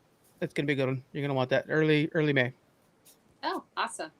Nice. Cool. I'm probably gonna check it out. You know what else is coming out? I do, Jen, but tell us. In another Make Mine Not Marvel, before James Gunn's Superman hits the big screens this July, DC fans will get a sneak peek into the Man of Steel's early days in a new prequel novel titled Superman, Welcome to Metropolis, landing in bookstores on June 3rd. I do have a synopsis. Oh, I've been waiting the entire episode for this. Let's do this, Jen. Up and away, Opsis. Is this our first book synopsis? Oh, it might be. Up and away, Opsis. Is this our first book synopsis? Synopsis. All right, let me try and get a Metropolis voice going on here, okay? Take to the skies with Superman in this original prequel novel based on the new film in theaters July 11th, 2025.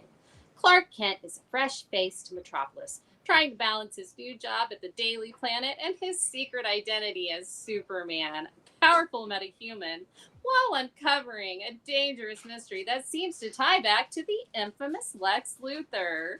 Discover how the world's finest superhero found his place in his new home in this original prequel novel based on the film. The prequel novel, titled Superman, Welcome to Metropolis, is a 144-page and landing in bookstores on June 3rd. I might read it now before you go see the movie in Technicolor. I may actually read this. 144 pages is not that long. It's a kid's book. It's meant for the kids. It's a junior novel. Like, great book. Yeah. I could read it in like half an hour. Okay, well, I'm not a superstar. Like, holy cow. That's a superpower you have there. I will dedicate a week to it and be okay. I'm having a hard time getting to that damn Hunger Games prequel, guys. I'm slow. But yeah, this looks good. I think I'll pick it up as well. Do we know who the author is of the book itself? I'm looking for that right now. It just says inspired. Let me see if I can. Written by James Gunn. I don't know. Probably. Because I think let's see if we can have a chat with the author of this book. We'll work on that. I think that'd be fun to do. So we'll work on that. It's unless it's James Gunn. Penguin Random House. Yeah. But this is the kind of book out there now. James Gunn, if you want to come on the show and get interviewed, let's throw it out there. We've been holding back, guys. Let's do it now. James Gunn, we know you're listening. Jump on the show. Get on the call now. But this is the kind of thing that we need for this new layer of Superman, right? Where we're talking about hope, a new generation of kids, a new generation of fans. You got to bring in the kids first. This is their Superman for a lot of people. And if you're a parent and you're trying to find something to do with your kids, grab this book. You got a month to read it before the new movie comes out, and knock out a couple chapters a night with your kids. What a good way to introduce them into Star Wars. I think, or Star Wars, Superman. Superman, That's a really good call. Absolutely. That's a song by John Williams. Okay, sorry. You're I'm good. just Googling. I'm Googling. I love that we're getting in the picture on the front of the novel. We're getting the full costume here. So like we've seen kind of like bits and pieces and parts, and we know he's got the underwear and everything. But like this reminds me of Christopher Reeves in so many ways. Yes. But not only just that, but also the Kingdom Come symbol. Like I've been in love with the idea that they were going to use the Kingdom Come symbol on his chest, but it looks so much better when you actually see it on the costume like that. Yeah. That's the inspiration. Is Kingdom Come. Yeah. So it doesn't say who wrote it, but it is aimed at readers 6 to 9 years old, and the book costs $7.99. No, so it's perfect for me. And it's actually available for pre-order on Amazon. So now I'm going to go to Amazon. And I'm going to see if that says who wrote the thing. So everybody, young Phil's going to bust up them hooks on phonics. He's going to be all set for this bad boy. He's ready to go. This is going to be a good grab, though. It's probably, now that I said author, it's probably one of those like camel projects where like a bunch of people worked on it to get it out there. Right, but still, it's just a good one to get in there. I'm on Amazon right now. Everybody keep talking. I will get this. Yeah, we're going to keep talking as you're looking for that. Yeah, so it's All-Star Superman it's based off of, but I like the S from this one. And I like how it is. It looks like Christopher Reeve, but it's not like how with Brandon Roth, they're like, hey, you need to be Christopher Reeve. Right, right. It definitely has like the feel of Christopher Reeve Superman. Yeah. Like, when you look at it, like he's definitely kind of like that. He's got that vibe. Getting back to the core of what the character is and not so much mimicking something that worked in the past. I think that's important going forward. Yeah. It just says by Random House, so it's probably a combination. Yeah. Although I will say, and this is what is it? The not hot take. It's the opinion that no one likes. No, that's a hot take. Yeah, that'd be a hot take. All right. There's a British, the BBC One Radio does something called unpopular opinion. That's what I was trying to say. Unpopular opinion. Right. I was going to say unpopular opinion. I do like the new 52 version of Superman because there's something about the high collar that I like.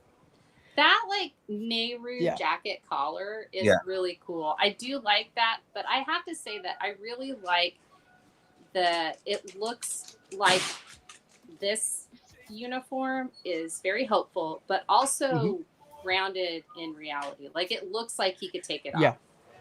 Yeah. It's not just skin tight and like how do you get that on? Yeah. Well, and honestly, it looks like it's not trying to flatter him. Like I think with the Henry Cavill version, and bros, don't come at me. The worse than the comments that Phil got earlier will be if anybody talks shit about Zack Snyder. But that version of Superman, I think they're like trying to make him look as cut as possible. When this one's like, yeah, he's strong, but he's not outside of the normal body type. I think in a lot of ways. Right. And so I really. I commend James Gunn for trying to make a Superman that everybody can relate to. I like that. Yeah. Although I do love Cavill Superman. That dude. That my motivation when I went to the gym for the longest time was looking at Henry Cavill. Yeah. In the first Superman, Man of Steel. He's the absolute best. Right. I mean, as a person, and I want him to come back as Batman though. I don't want him to be Superman. Cavill was Batman. I said that. I think about it. Great. He would be good. He's got the size for it. Yep.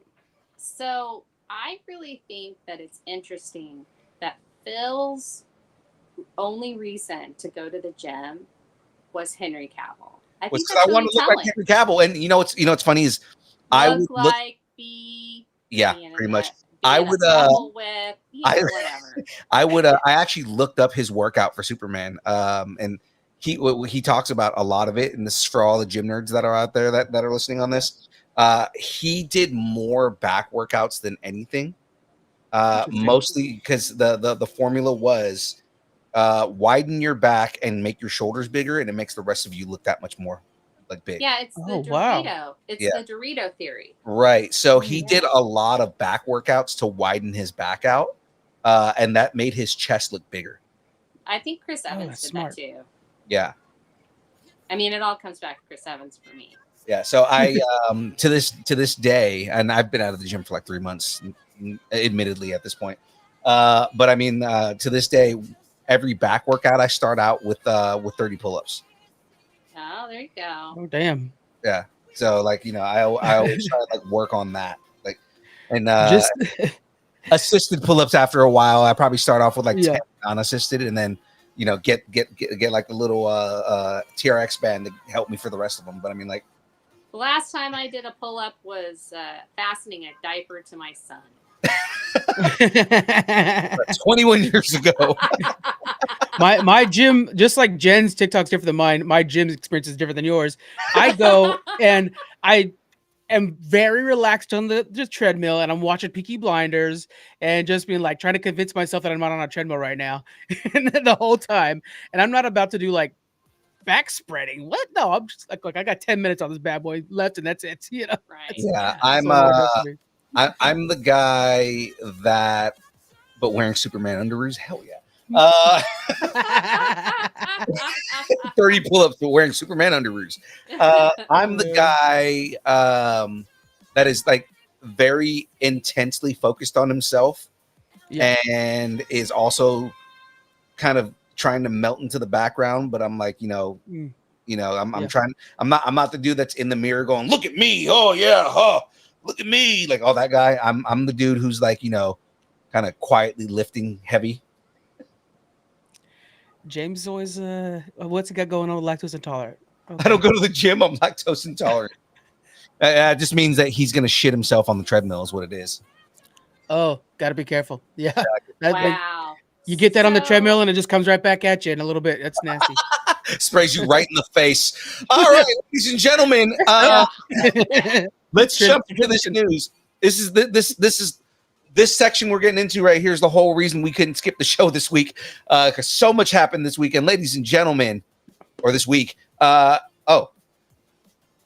I about to skip a story here?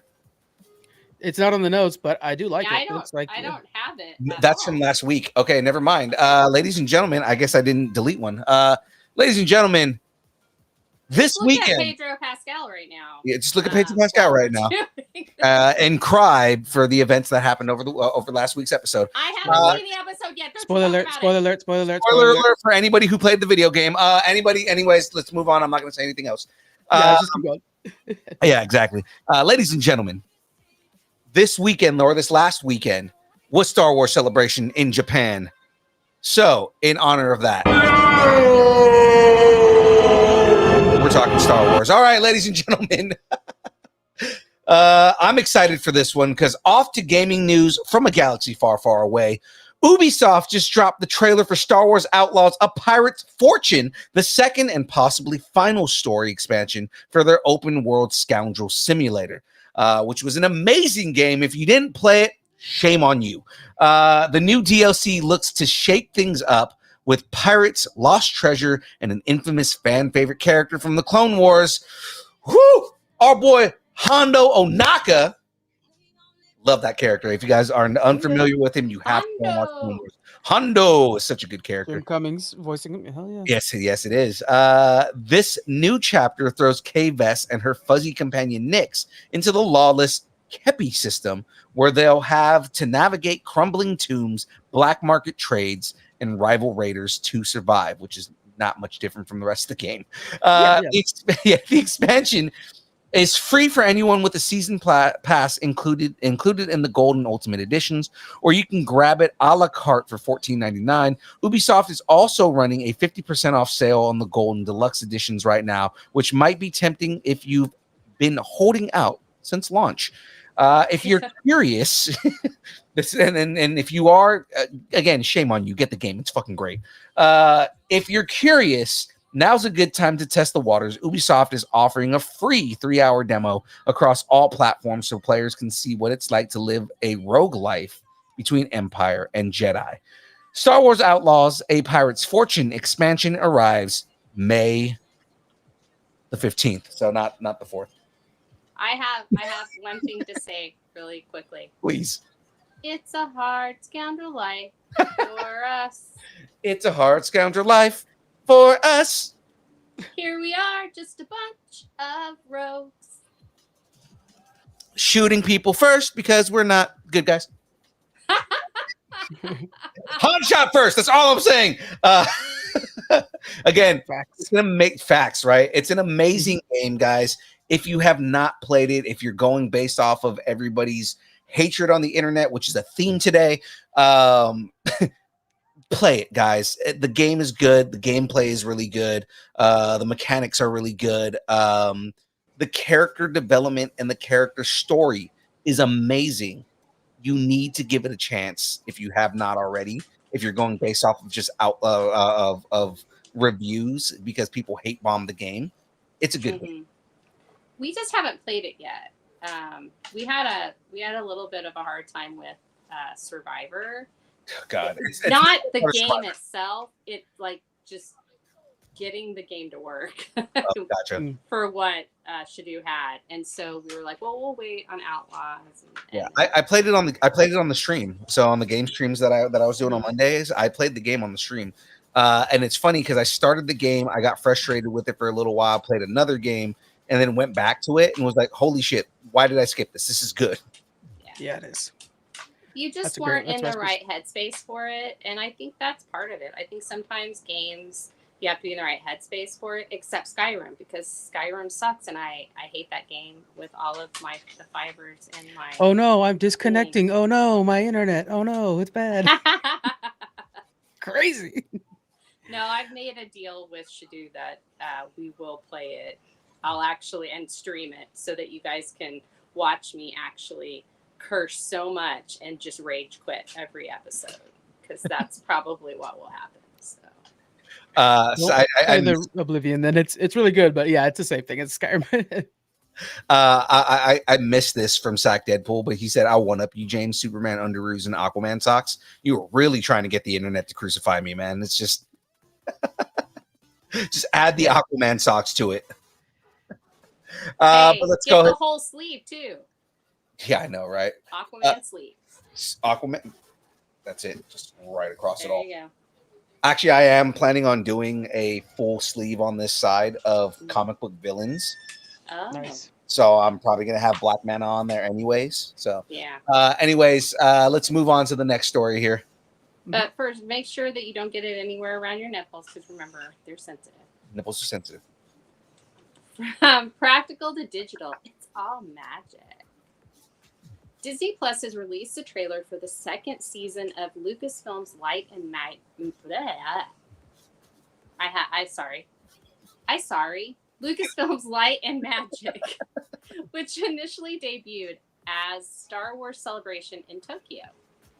Lucasfilm's Light and Magic Season 2 is a 3-part series produced by Imagine Documentaries that follows Lucasfilm's visual effects company, Industrial Light and Magic, as it enters its most challenging and revolutionary period, the dawn of digital.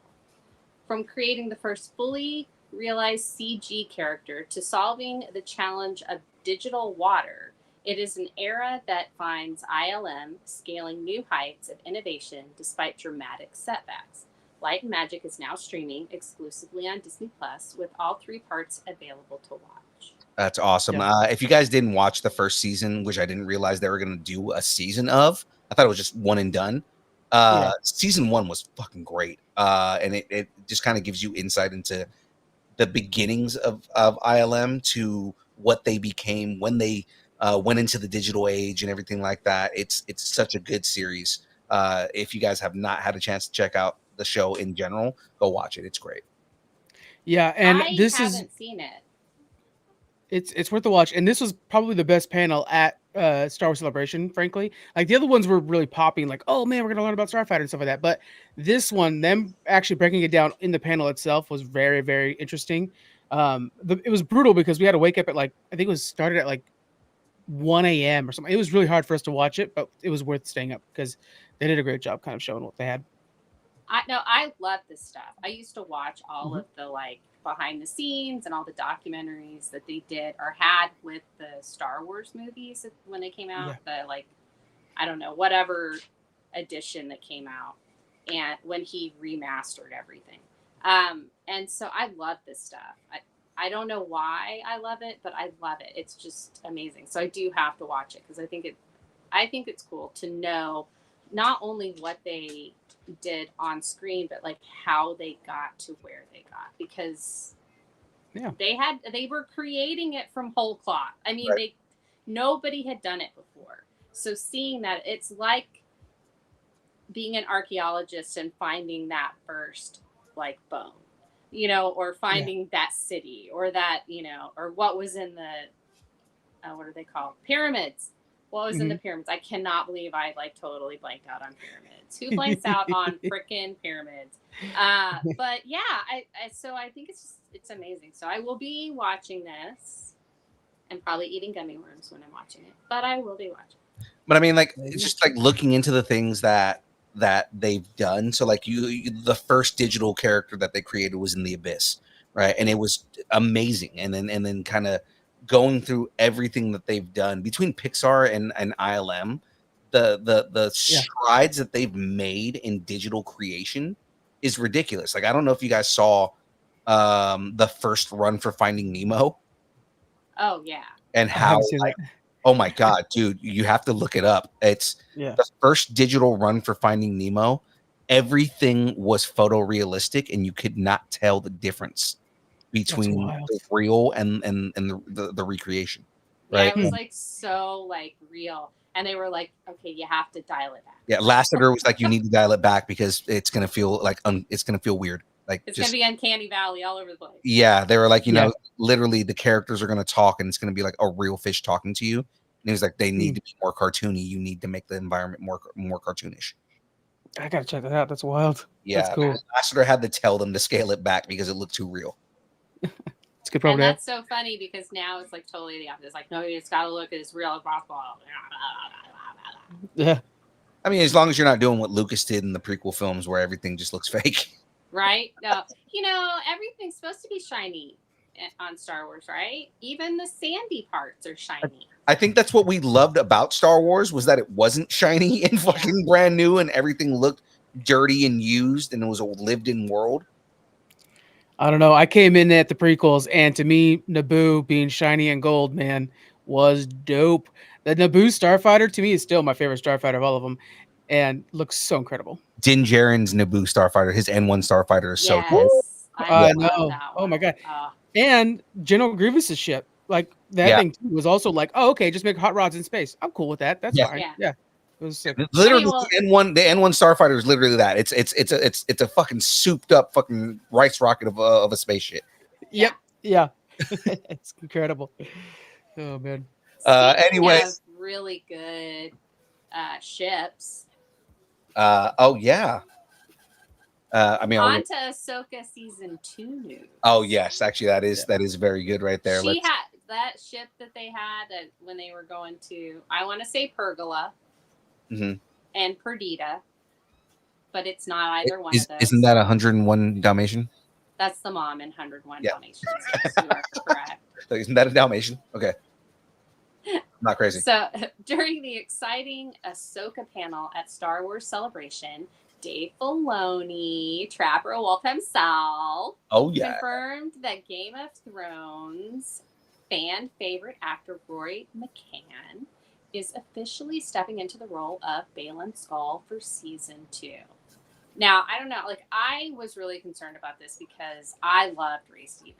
Yeah. I loved him before he played Balin, and that being his last role, I think was perfect for who he was as an actor. So, but anyway, the late Ray Stevenson, who brought Skull to life in season 1, passed away in 2023, and Filoni addressed the emotional weight of continuing the character's arc without him. That character will be played by Rory McCann, best known as the Hound for Game of Thrones. So, I mean, I think that's great. I think he'll do a great job. He's got a very similar vibe to Ray Stevenson, and I think that he'll do, like, he can say so much without saying anything at all, and that is really an important part of the character. And also he can fill the room with his energy and his presence like Ray Stevenson did. So I think it's great. And it didn't even occur to me to have him play him. So it was like out of the blue. So yay! And I know Rory McCann he was best friends with I mean, he considered himself like a really close friend to Ray Stevenson. So I mean, like, yeah, I know that he's gonna want to do justice to the character. I know that he is also a big Star Wars fan, the way that Ray Stevenson was a big fan of Star Wars.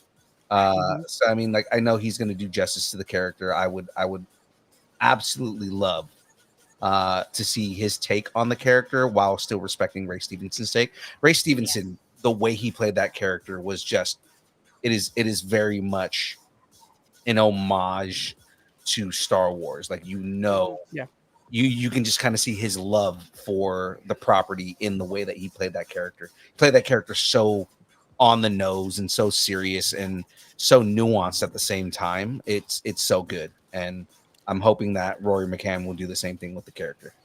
And the way that he played Balin was very like, I could see that Balin Skull being a peer of Alec Guinness's Obi-Wan. Yes, 100% agree with that. They both had that like silent, like almost like they were concrete. Like it was just like they were there, and like if they walked into the room, everybody backed away, even without them saying anything. And I think that's great, and it is a part of Jedi's that they were trying to get away from for a while, and I think it also has such a good place in the universe that, you know, I'm happy to see what he does with it, right, and how he expands it. So.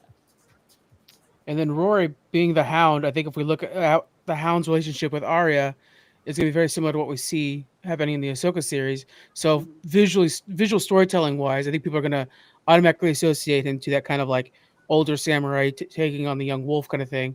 Right. And so I think it's going to blend in pretty seamlessly, really. And then when Avalok gets there and totally, you know, F's some shit up, then it's going to be amazing. Because Mother.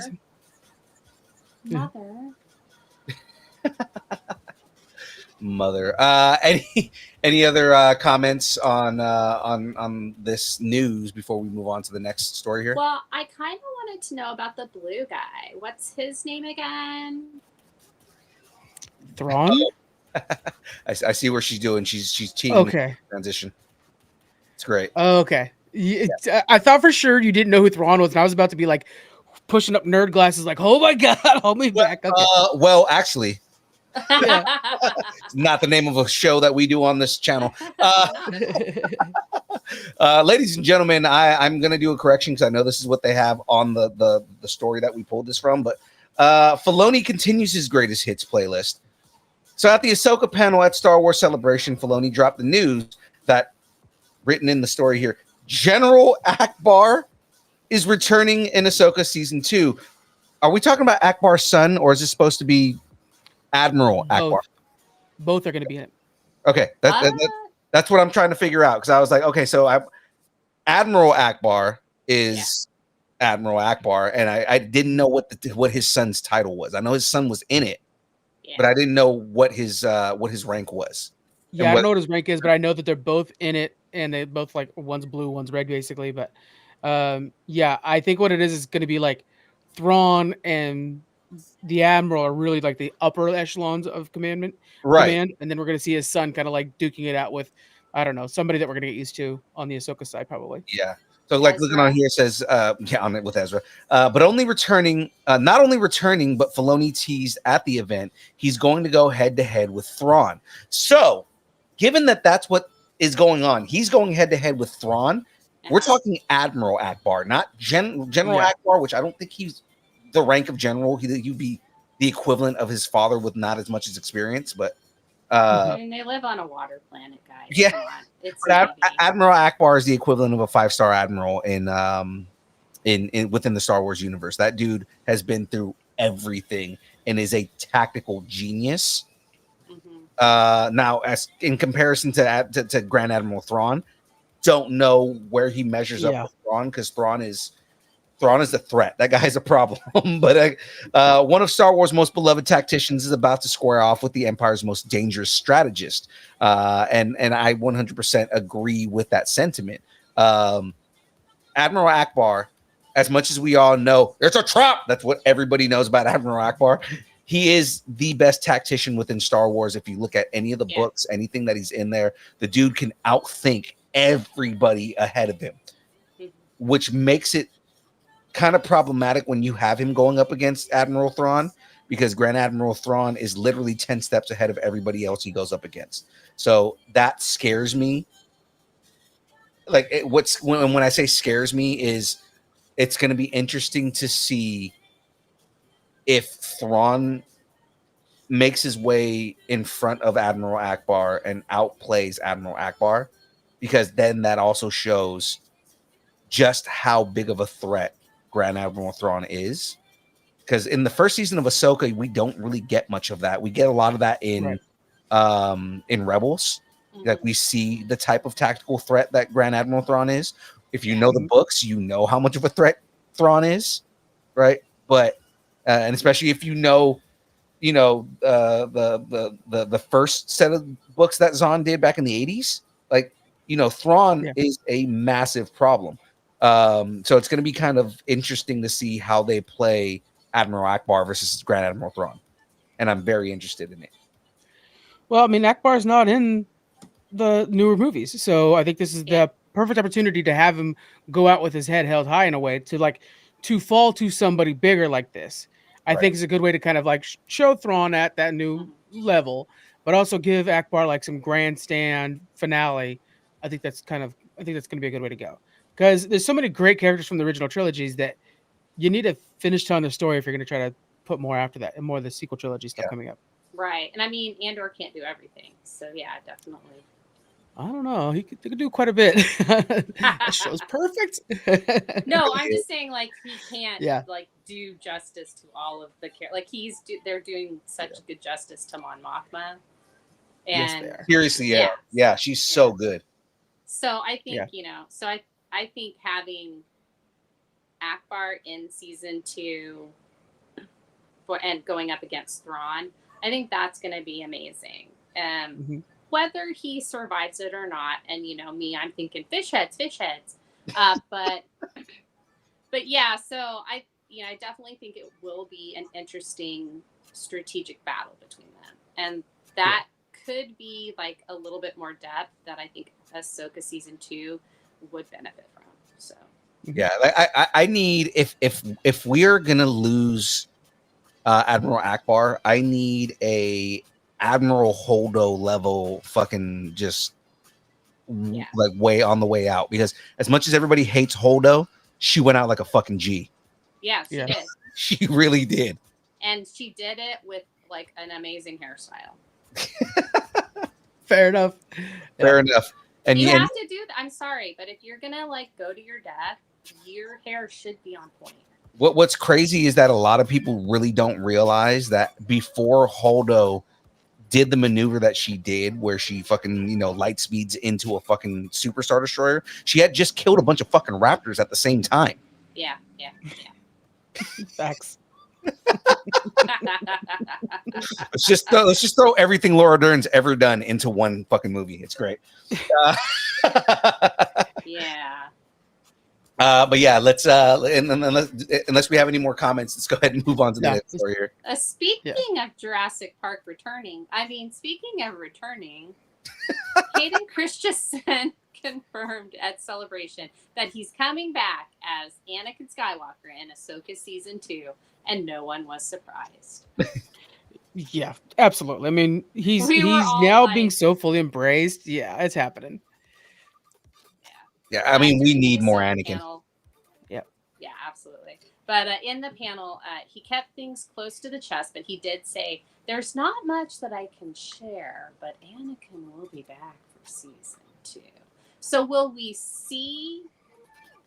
So we will see if we get a flashback of Anakin or Force Ghost Anakin, which we did have at the very end. So I think we're going to get a combo of both. Yeah. Yeah, could totally be both. Because I think Ariana Greenblatt's coming back and I think she's gonna be Ahsoka again. Yeah, her as young Ahsoka is fucking great, but not only that, just like I mean, Ariana Greenblatt, everything she does is fucking great. Like I think she has played so many young versions of characters that we all love. And just fucking killed it every time. She's got a career at Comic-Cons for the rest of her life, man. Oh, absolutely. And she was in Barbie.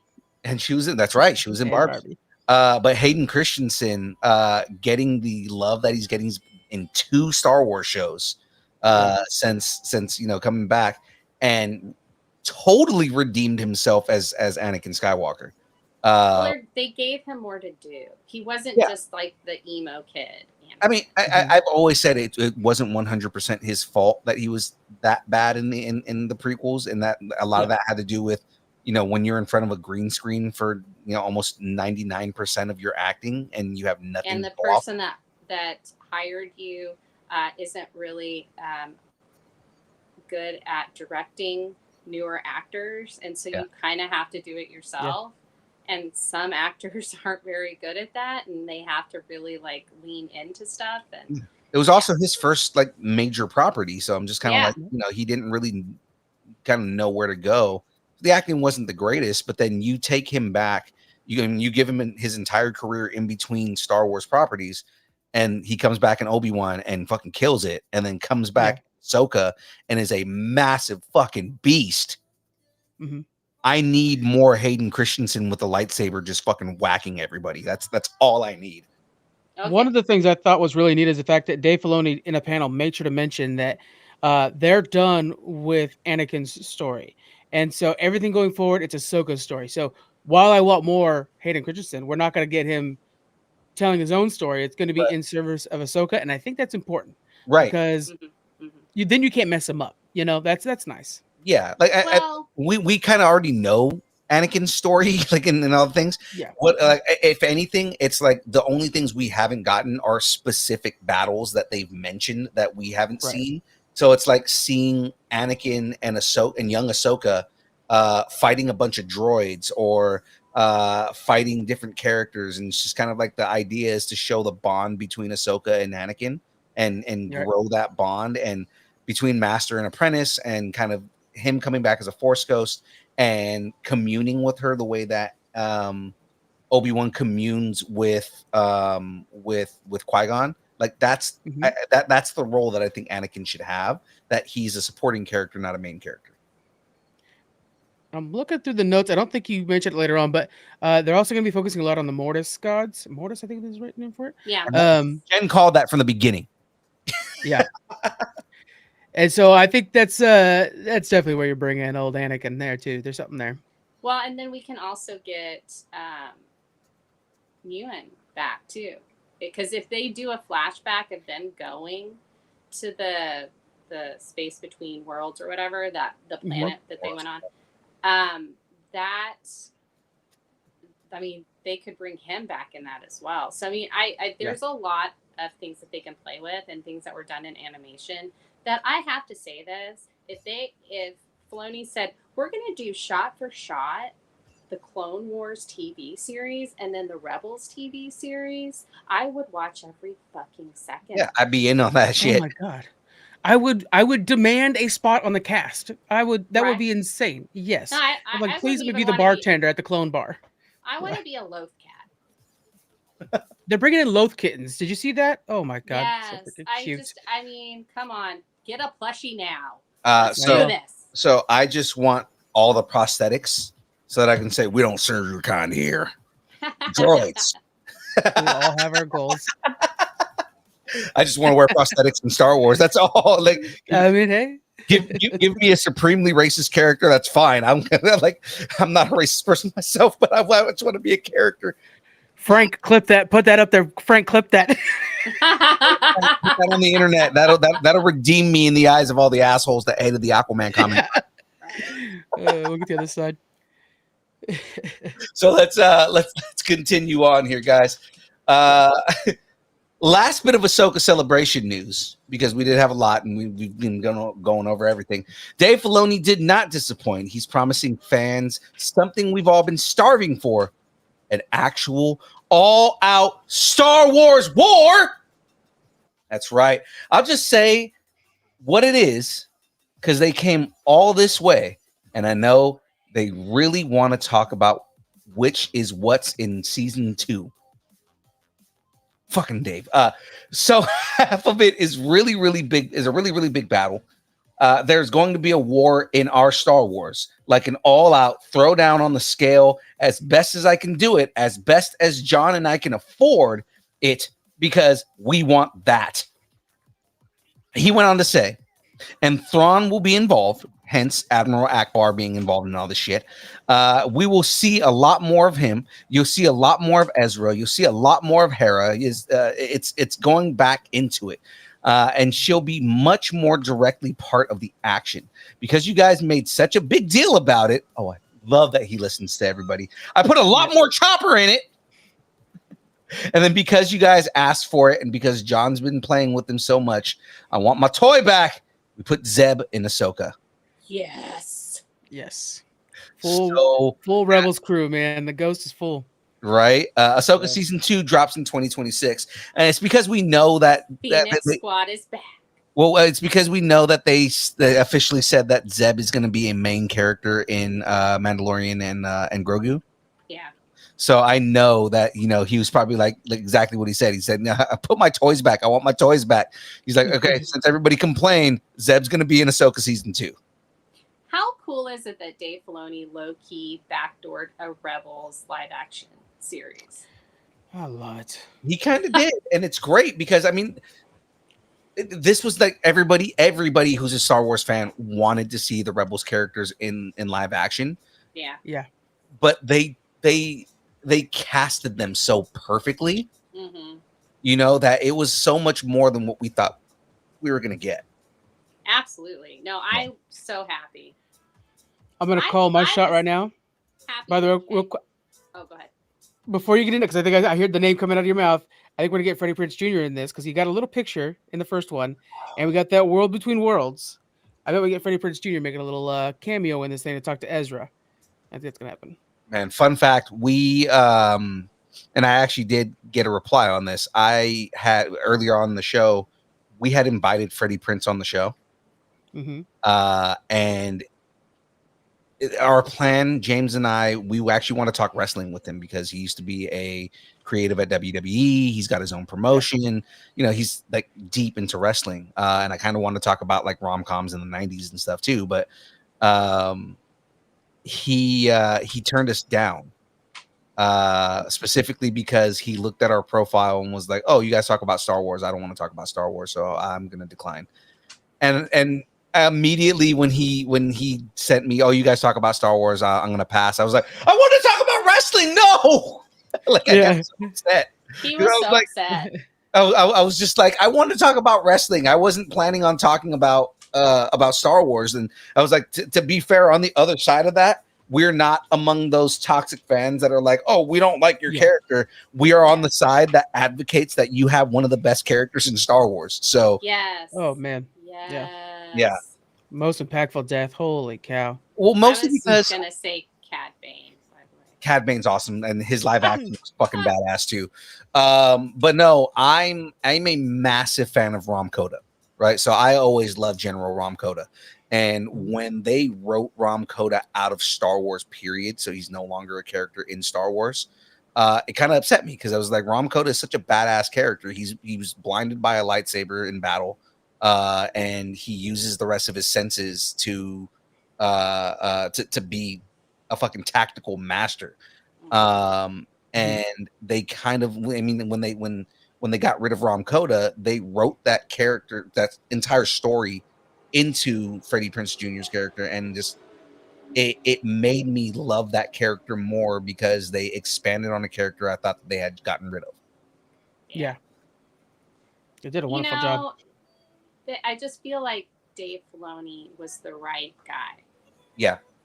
Because it's like he knew, just instinctively knew what were the best characters and how to like bring them into Star Wars in a way that wouldn't, piss off George Lucas. And so, but George Lucas had his hand in creating both Rom Coda and Galen Merrick. And I mean, I met George Lucas at the premiere for that game for Force Unleashed.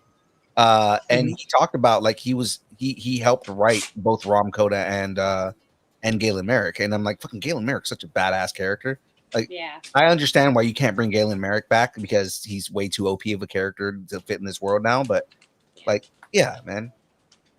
Well, and I don't know. I loved Rebels so much, and I didn't think I would. So I'm all for bringing Rebels into live action. And again, if you want to do a live action Rebels, like storyboard by storyboard from what you did in the animated, I am your girl. Just let me know, and I will be there for whatever you need, and I will watch every second of it, and I will sell my soul to help promote it. So I just want to see Ezra with his blaster lightsaber. I know, right? There's just so many cool things that happened in that series, and we got Bendu, and like, I mean, they just opened up so many new things into the universe, and that's why we have what we have now. So it's just amazing. But we have to go on. We have to move on. Yeah. Let's continue on here, guys, because we're already running over, and I was already late. So let's not destroy everybody's lives. Exactly. Disney Plus is eyeing more Visions, and like that, Vision Quest and blah blah blah. But that's not Star Wars. During Star Wars Celebration, Lucasfilm revealed details on Star Wars Visions Volume 3 and the 9 animated shorts that it will entail. With Volume 3, the animated anthology returns to where it all began, with 9 shorts from 9 different anime studios to further demonstrate the diversity and creativity of Japanese animation. Black is David production, directed by Shina Okira, and it's a psychedelic. I was going to say psychedelic battle between past and present, light and dark, and life and death, and plays out like a haunted psyche of an Imperial trooper who is on the cusp of defeat. The duel Payback, which, remember the duel from season 1? Yes, my all-time favorite character from this series. Yeah, this is the Payback. So it's Kamikaze Duga plus Anima. Directed by Takanobu Mizuno, with the help of some unexpected allies. Wow, hold on, I totally lost it. The Ronin faces off against his greatest foe, a twisted Jedi known as the Grand Master, who is bent on revenge. Well, he wouldn't be a Jedi if he's bent on revenge, because revenge is the way to the dark side. The Lost Ones, Kanema Citrus, directed by Hitoshi Haga. Refugees escape a natural disaster. An incognito F is forced to confront the ghost of her past. So, and the ship's intercepted by the Empire. The Yuko's Treasure is also Kinema Citrus. It's directed by Masaki Takebana. A sheltered orphan teams with a street rat kid to rescue his droid caregiver. And then they find a lost treasure along the way. I think it's a lightsaber. The Bird of Paradise, and that is Polygon Pictures, directed by Tadahiro Yoshihira. After she is blinded in battle, a hot-headed Jedi Padawan must undergo a series of spiritual trials in order to overcome the temptation of the dark side. The Ninth Jedi, Child of Hope. That one seems like kind of, I think you would get that one. It's about Jedi. The Song of Four Wings, The Smuggler, The Bounty Hunter. There's like so many different types of it. I love that they don't say, okay, you have to, it's just this. Like with Tales of, like it's like the light side, then it's the dark side. And I think we're getting a third one of those as well. And it's just going to be like regular people or something in the Tales of the Underground. So they're doing they're doing like the underworld and everything like that. And I know that the writer of that show was also the guy who wrote 1313, which is the game that was supposed to be. Oh, okay. All right. So so I know, like, I love that in these different they're still innovating is Yeah. what I'm trying to say. Yeah. They're still innovating, and they're doing things in a way to highlight something, and basically, and Husby hates this word, fusion. They're fusioning it. He doesn't do fusion food.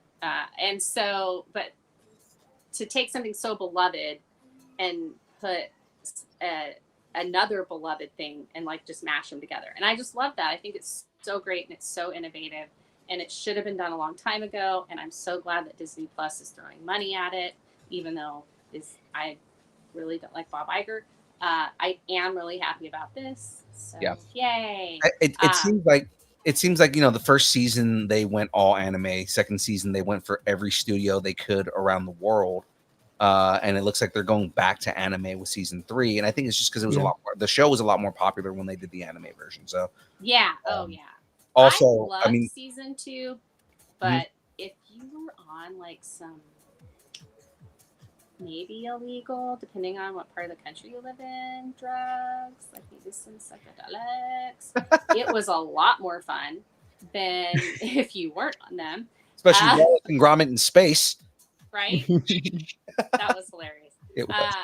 But yeah, okay, so the season 3 premieres October 29th on Disney Plus. So it's actually going to premiere this year. And I think that's awesome. Yeah. But yeah. I'm just excited again. I know I share this with a lot of people, a lot of people who are probably watching and are going to be listening later. I was a massive fan of the Ronin. I just love that character. Just because it was very unexpected for that red lightsaber to come out of that sheath. Yeah. Just because he seemed like such a good dude, and then it just turns out that he's a Sith. Like, whoa, that dude is dope.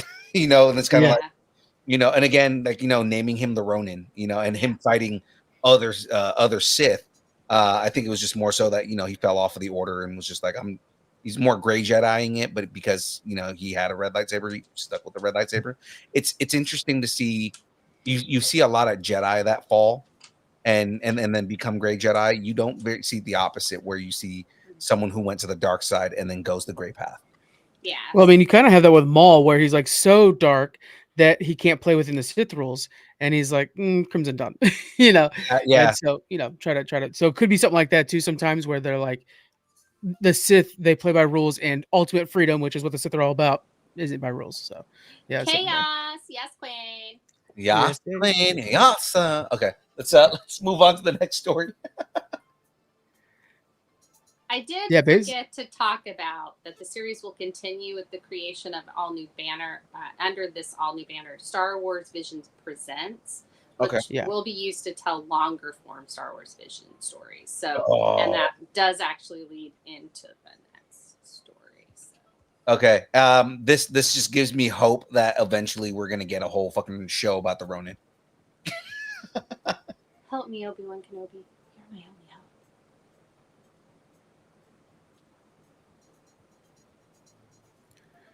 All right. Oh, is that me? Yeah, it's you. Okay. I thought it was you. I was like waiting for you. You're waiting for me. La, la, la, la. And the first of the Star Wars Vision Presents, originally released in 2021 as part of Star Wars Visions, the Ninth Jedi stood out as its unique concept and visual flair. The short followed La Cara, the daughter of a legendary lightsaber smith, as she was swept into a mission to deliver lightsabers to lost Jedi while being hunted by dark forces. Coming back for Star Wars Vision Season 3, Episode 9th Jedi Child of Hope, and Kara's journey will also continue to unfold in a new spin-off series called Star Wars Vision Presents the Ninth Jedi. And that's actually going to premiere in 2026 on Disney Plus. So that'll be next year. So that'll be a good follow-up to Star Wars Visions. Yeah. It's and again, it's fun to see that they're going that route. Again, I'm just hoping we get a whole Ronin story. I want a story on his backstory, like just kind of like how he got where he's at. Yeah, I wouldn't mind that. That is not my dog. I just want to say. No, it's mine. I'm sorry. I'm muting. Okay, I'm like, that's not mine. It's usually my dog. But yeah, no, I was like, yeah, I liked the Ronin one. I think that from the first season, I think that was the one that stood out to us as well. So I'd love to see something like that. But then I think could we just read Lone Wolf and Cub? I guess. I mean, yeah, Just that's pretend? and that might be the reason I like him so much. I'm a massive Kurosawa fan, so I mean, like, it's very Kurosawa. Yeah, and you can tell just like looking, just like watching that episode, it is very Kurosawa inspired. So it's like, I mean, Star Wars in general is Kurosawa inspired. So I mean, that just Definitely. yeah. Yeah, I mean, a Mandalorian has kind of been that too. God, Mandalorian is nothing but Lone Wolf and Cub. It really is. Yeah, that is that, or at least the first season was. It just gives off nothing but Lone Wolf and Cub vibes. Okay, so you're up. I am up. I was very excited about this story. Been excited about this story. Now we shall reveal ourselves to the Jedi.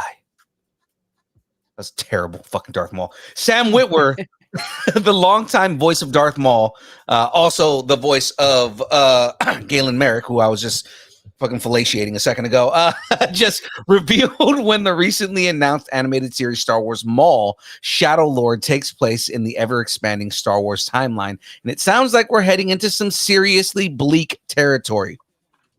Witwer confirmed that the animated series picks up 1 year after the events of the Clone Wars. That means it's set during the murky aftermath of Order 66, as the Empire tightens its grip and the galaxy spirals into fear and confusion. So, we have an opsis here. Formerly Darth Opsis, now just Maul Synopsis. Jesus. Formerly Darth Opsis, now just Maul Synopsis. Synopsis. Do you think he says it now? Like, he's like, oh, yeah, I'm not a Darth anymore. Just call me Maul. I'm just Maul. They do call him a lot. In Rebels, they call him Maul, I think. I don't think they use Darth at all. Yeah, because he had like renounced himself from I know, but it's such a good title. Sounds sexy. You already got it on the license. I mean, why change it? I think they're stick with it. Really. No daddy. He stopped going by Darth when he got cut in half and Palpatine told him to fuck off. So it was like. So are you saying only the lower half of the body is considered Darth? Yes. It's still sitting at the bottom too.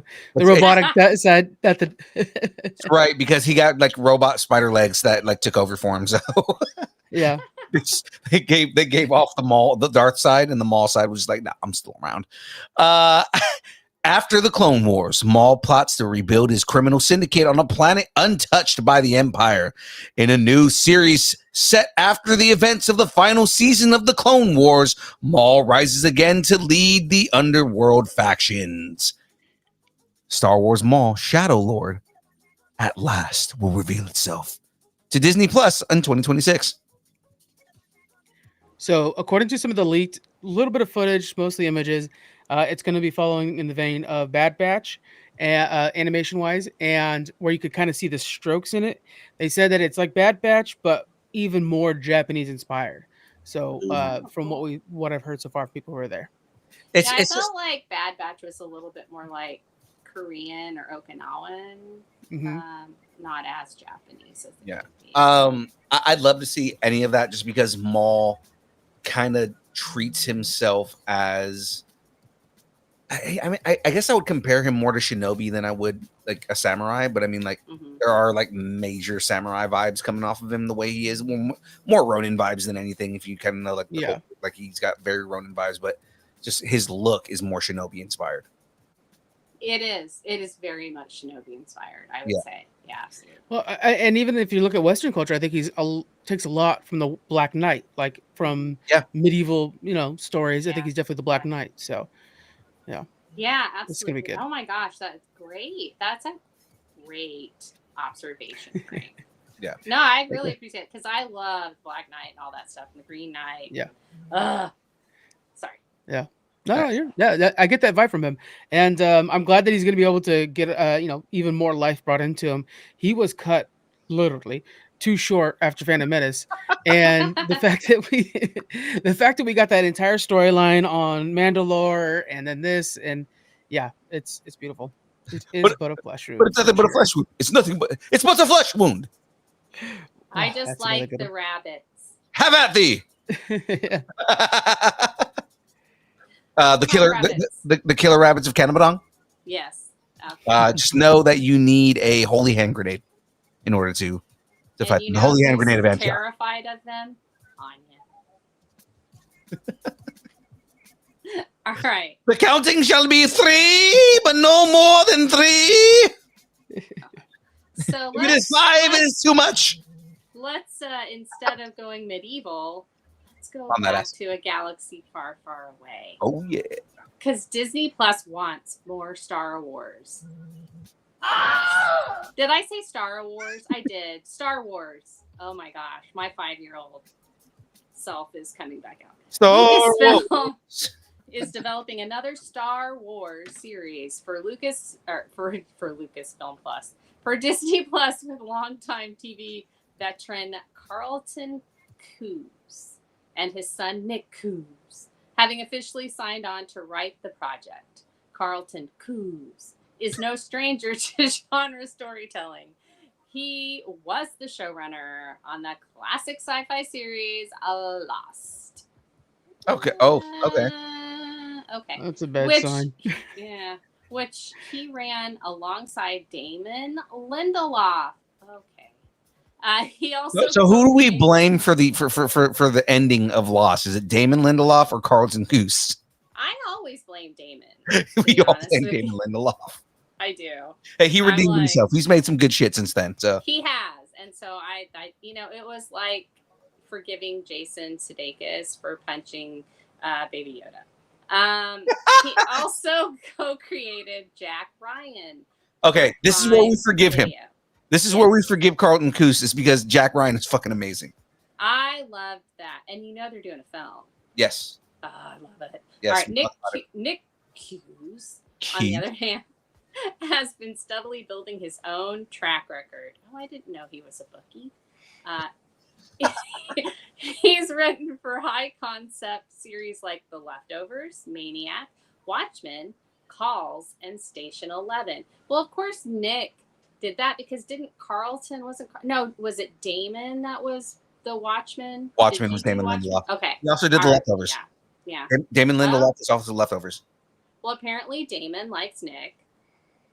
Or there's something that Nick's got on him because of Carlton, and that's why he keeps, employing him. Right. No plot details have been revealed yet, and Lucasfilm is keeping the project tightly under wraps for now, as long as they're not stuck on the deserted planet and there are polar bears. I think we'll be okay. Oh, man, just the amount of shade we can throw at this right now. I know. I am not going to give an ounce of hype to this. I will wait till I can see something tangible before I care about any show. Like the guys that created Game of Thrones. It's like giving them a second chance on the Star Wars thing. I kind of feel they did, and then they fired them. Yes, that's why I'm like, is it because you guys feel guilty about firing those guys? Because you really shouldn't feel any guilt about that at all. It's not their fault that they didn't realize those dudes didn't know what they were doing. They were just adapting a book, and there was no book to adapt after season 5. Yeah. I don't know if you guys know this or not, but DB and Dan, after Game of Thrones, their next pitch to HBO, I don't know if you guys have heard this or not, and it's late enough night to now mention it. Their next pitch was a show about what if the South won the Civil War. It's like, think about that for more than 2 seconds, and like, that's going to be awful. Like, having to film, like, that was the whole pitch. It was like, we're going to show white guys. Exactly. In modern day, and what's the cast going to look like? And how many not white people did we have on Game of Thrones? Not a lot. So it was a bad move. Yeah. When they pitched that, I was like, yeah, George R. R. Martin did a lot of that work. I'm sure that part of that idea came from they were probably sitting there watching Man in the High Castle. Yeah. Right. And they're like, oh, well, they did a show about what if the Nazis won World War II. Right. We can do a show about, what if the South won the war? Yeah, that's completely different, man. Like, really? Yeah. I mean, like, and the thing is that Man in the High Castle still highlights how evil those fucking organizations are. Yeah. Right? Yeah. Like, yeah. I think you're it sounds like what you want to do is glorify the South in the way that they won.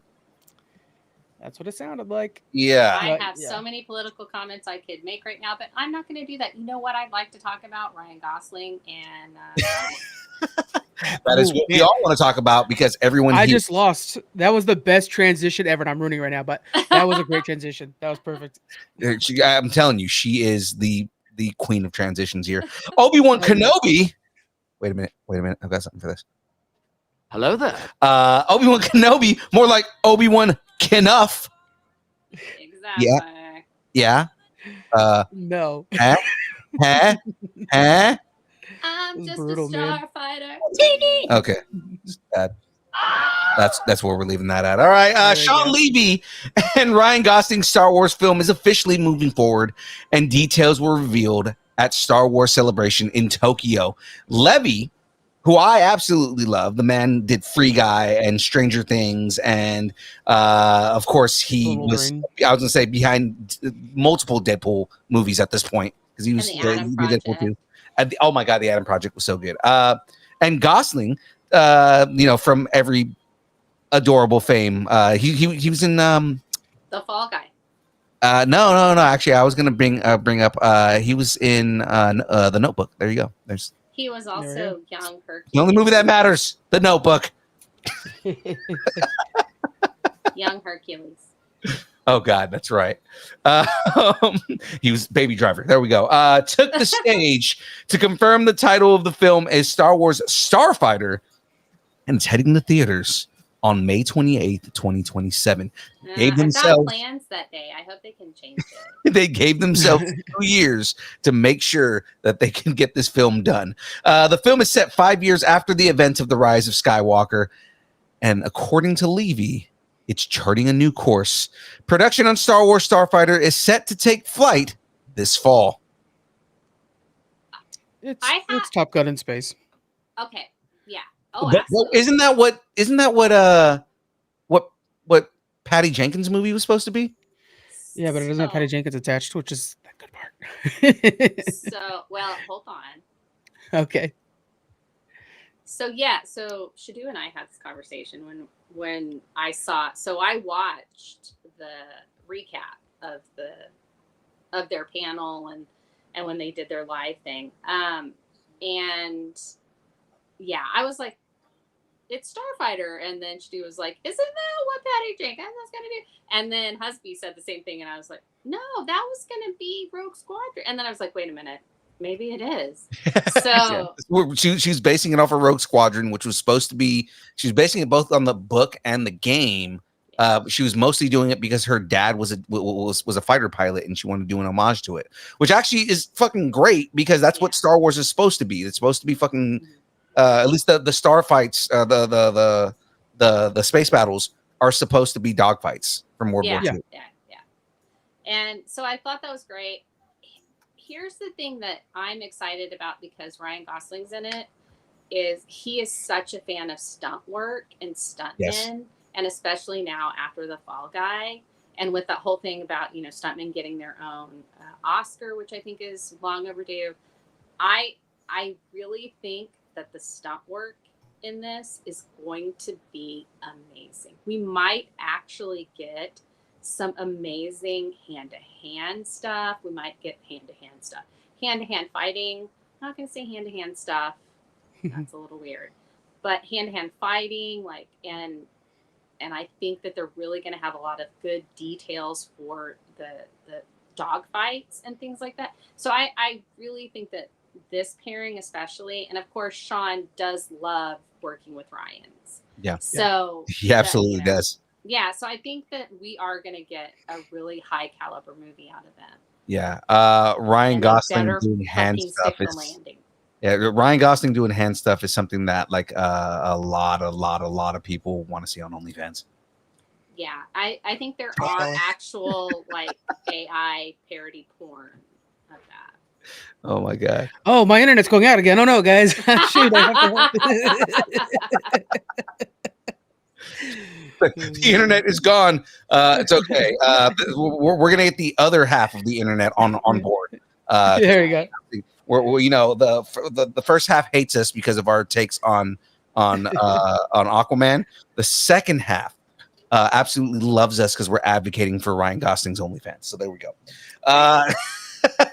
There's another clip. There's another clip, and if he sees it, he's going to sue us. It's going to be great. Ladies and gentlemen. Cease and desist. Cease and desist. Oh, man. Speaking of all the merch out there that would come from a Ryan Gosling OnlyFans, ladies and gentlemen, we got merch, people.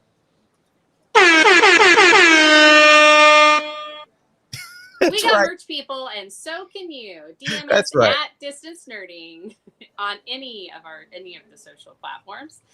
We'll get your size and your shirt reserved. Right now, we just have the gray one that I'm wearing right now. That's right. I think Jeff was wearing it too. Jeff was wearing one earlier. So we have the gray shirt. We no longer have hat. We no longer have the black shirts. We are out of everything because people at cons actually like our logo. So we just have the character shirts. We should have some more merch coming out soon, guys. We do have the drawstring bags that we just got in stock. Yes. So we do have those as well. Again, guys, if you are interested in any merch from us, let us know. DM us and we will get you hooked up. $20 if you're local, $25 if we have to ship it to you, $35 to $60 to Florida because it's Florida. Because it's Florida. That's right. The Florida tax. Because tariffs. There you go. We're Florida tariffs. Even though our stuff is made in America, we're not going to worry about that. So with that being said, ladies and gentlemen, let's talk about our schedule. So it's for the Penguins. It's for the Penguins. That's right. That's right. We are taking the tariffs for the Penguins. Yes. All right. We are gonna tariff Florida, so then that way the Penguins don't have to pay the tariffs. There we go. There you go. Mm-hmm. So guys, our schedule. Normally the show you're watching right now is on Tuesdays. We just did a special episode today on Friday because we can do it on Tuesday. But Tuesday's show, the download, typically goes from 6:30 to 8:30, as long as I'm not late there, like I am today. Thursdays, we do the download. I'm sorry, the build. I get my shows mixed up. We do the build on Thursdays. And yesterday, again, we had a amazing conversation with Chris Saloff of Homebrewed Comics, talking about his comic book Crit. If you are a fan of D&D, definitely check that out. It is a great book. And also, and home. I was going to say, I'm also going to shout out my boy Dan Price, because if you have not read, after listening to the 2 episodes we've done with him, if you have not read Bigfoot Knows Karate, you need to go read it. It is so well drawn too. It's such a good book. Dan Price is amazing. Yeah, man, and it's like it is such a serious book given the premise that it has. Yeah, but it's so good. Benny is such a well-written character. I love Benny. Only thing is, Dan, make more of them, son of a. I'm so tired of. Oh man, he takes care of it. Coming. Yeah, I know. I think Frank's already talked to him. The book, the 3rd book comes out next month, right? And I think like he's got a lot of that stuff already pre-done, but he has to like hit his goals on Kickstarter. So guys, throwing it out there again, hit those Kickstarters. Go to Homebrew Comics or it's hbhcomics.com and jump in and support Crit, support everything at Homebrew. All those books are good. Yes, and they're gonna do like a crossover and stuff, and it's gonna be really cool. And they've got these coupons where there's like codes, and you have to get all 3 coupons, and it's amazing. And you won't be sorry.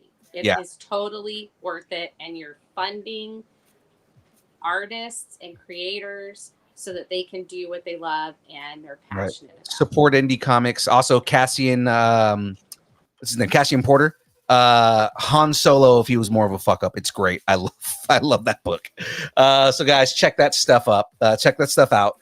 And of course, game streams are actually moving to tomorrow. I'm going to be moving the game streams from Monday mornings to Saturday mornings, and I will be continuing on, with Assassin's Creed Shadows. So we're going to be doing that. And I will see everybody tomorrow morning for a little bit more of the game streams. And me and Jen will probably, if Jen comes on in the morning, we'll probably expand on all the stuff that we were talking about tonight. Maybe more about a little bit more about Aquaman not being a white guy and pissing off the internet. Hopefully I can piss off all of Twitch. I always wanted to ride the seahorse. Oh man, I'm just trying to get canceled today. All right, ladies and gentlemen, that is it for that. So before we do our final stretch, guys, I need your pluggables. So we're gonna start here with you, Frank. Give everybody your plugs, sir. Let everybody know where they can find you and everything you got going on. Just Google Geek Freaks. I'm there. You'll find me top of the charts. We got something coming out every single day of the week. So Google Geek Freaks, y'all. Yep. Awesome. Jen, give us all your plugs. Well, I have my own channel. It's called Frey Girl. It's on YouTube. We're doing a show called Classified, where we take your favorite fandoms and classify them into D&D classes. Right now, Percy Jackson season 1 is up, and I think it's our best one. I really do think it's our best one to date. We also have a sister show called Journal of the Classes, and then we've also got Journal of the Ancestors that we're getting ready to do. And then I'm on Distance Nerding. I'm on Kyber Cave. I'm just kind of everywhere. And you can find me on all the socials at Frey Comics. And yeah, that's me. Mwah. Awesome. Well, of course, ladies and gentlemen, if you would like to support the show, best way to do that is to head over to distancenerding.com, go up to that big blue button that says buy us a taco. And that's right, ladies and gentlemen, you can buy us a taco. That's right. Join the taco party. That's right, ladies and gentlemen. Join the taco party. It is the best way to support the show. It makes it so that we can do more live events and we can get better prizes. I haven't given a prize away in a while. Well, you know, I haven't been really pushing it, and I probably should. Ladies and gentlemen, when we hit 400 subscribers on YouTube, I'm going to give away a Lego kit. That's just it. Just that right there. I'm probably going to give away some Funko Pops too. But we need to hit 400 subscribers before I can give that to you. Because remember, ladies and gentlemen, I am not afraid to buy your affection. And that's what I want to do, is I want to buy your love. But I didn't know that was a thing. Yeah, that you do. Is. That's a catchphrase I haven't used in a while. That actually was a catchphrase I used like in every episode for the longest time. I'm not afraid to buy your affection. So yes, ladies and gentlemen, I am here to buy your love. Sandra Betty, thank you. We are currently at 364 subscribers on YouTube. Tell your friends, tell your friends' parents, tell your enemies. Tell your enemies, all of you hate watchers out there, subscribe to us so you know when we go live, so you can talk shit to us in the chat. Let's do it. Let's do it. I am here. I really am. We are going to have a 1-star rating, and I am going to continue on with it. Let's go. Oh, here we go. You know, you don't. As the network guy, I'm a little concerned by that, but that's okay. Stop saying this stuff. We'll have a 1-star rating, but we'll have like fucking 1.5 million viewers, man. Fuck you all. Let's go. Controversy. Controversy. You know okay, no. I'm kidding. I'm kidding. Don't hate us. Have something you want to discuss? Tell us what you're nerding out on and connect with us. You can connect on Instagram, Facebook, Twitter. It's not X. It'll never be X. Twitch, TikTok, Threads, YouTube, Discord, Blue Sky, MySpace, Vines, GeoCity, Friendster, Second Life, AIM, Farmers Only, Christian Mingle, OnlyFans. That's right. And the OnlyFans is only pictures of Aaron Watson's feet and mandals, the beard, John Mez's glasses sitting on a table judging you for not buying all of our merch. And of course, everything Shadu will do for money, which there's not very much he won't do for money. So pay up, ladies and gentlemen. To the disappointment of his mother. Yeah. And if you want to know what a 4-penny opera is, oh my God! Yeah, you will find out. You will. I'm bringing that back. If you want to know what a 4-penny opera is, find out by giving Shadu some money. He's not even here when I'm giving him shit. Yeah, he's not even here and I'm giving him shit. Of course, ladies and gentlemen, if you would like us to break up with your boyfriend, girlfriend, significant other, pet, schoolyard bully, annoying neighbor, or just tell us how much you enjoy us, hate us, or wish the internet would consume us completely like they've been doing all day about fucking Aquaman. Are you saying you're fucking Aquaman now? Okay, we can put it that way. If anything, I would be getting punched in the face by fucking Alan Richardson. So Yeah. yeah. I mean, you would like that. I'm not normally that kind of guy, but I would let Alan Richardson punch me in the face. And we're canceled. Okay, let's go. It's like I would let Ryan Reynolds punch me in the face. I'm just gonna let those guys just. It's nerding at AOL.com. AOL.com, and we will read it on air. Ladies and gentlemen, that is it from us. This is the canceled episode. We will see everybody. Thanks. Later episode. Nerding together. That's right. Frank's like, I hate you right now. No, I'm happy. Yeah, I'm happy you're happy. He's happy you're doing you. Frank's like, thank you for making my job harder. That's all I wanted is for you. You know what? I'm not gonna clip. That's what I know. He's just like, I've just been sitting here just trying to figure out how do I get out of this fucking PR nightmare? What the fuck, man? It's like I gotta write an article about this episode. I don't know how. We're not going to talk about him wanting to get canceled on the internet. All right. Well, focus on the fray. That's right. There we go. Focus on the fray. There we go. That should be the saying right there. Another shirt, my idea right there. Boom. Oh my God. I'm telling you, I walked the Witch's Road, and all I got was this lousy T-shirt. I need that shirt. And it's Jen's Funko Pop on the front of it. Yes. Yeah. That'd be good. With a witch's hat on. Oh God, I'm not putting that on the screen because I wouldn't go that far. All right, well, ladies and gentlemen, that is it from us. It is now time for the dance party. It's time for Bruce to go to sleep. That's right, Bruce. Go to sleep, Bruce. It's night time. It is time to go to sleep. Go to sleep, Bruce. Love you, buddy. It is time for the dance party. Let's get this going.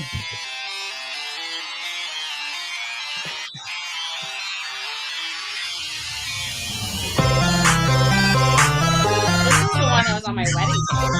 Oh, nice.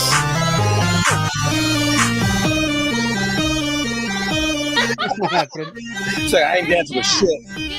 Nope. I forgot to tell you, Jeff needs to be on the screen. Oh shit! Hold on. There you go. Just got it. Cool. Oh, I like the colors too. That's dope. That's the Deadpool dragon. Dope. Yeah. Bang, cool. Fucking baby!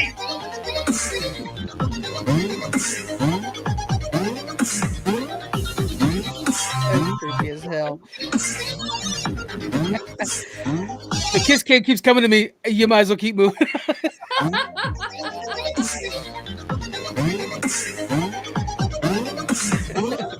There we go.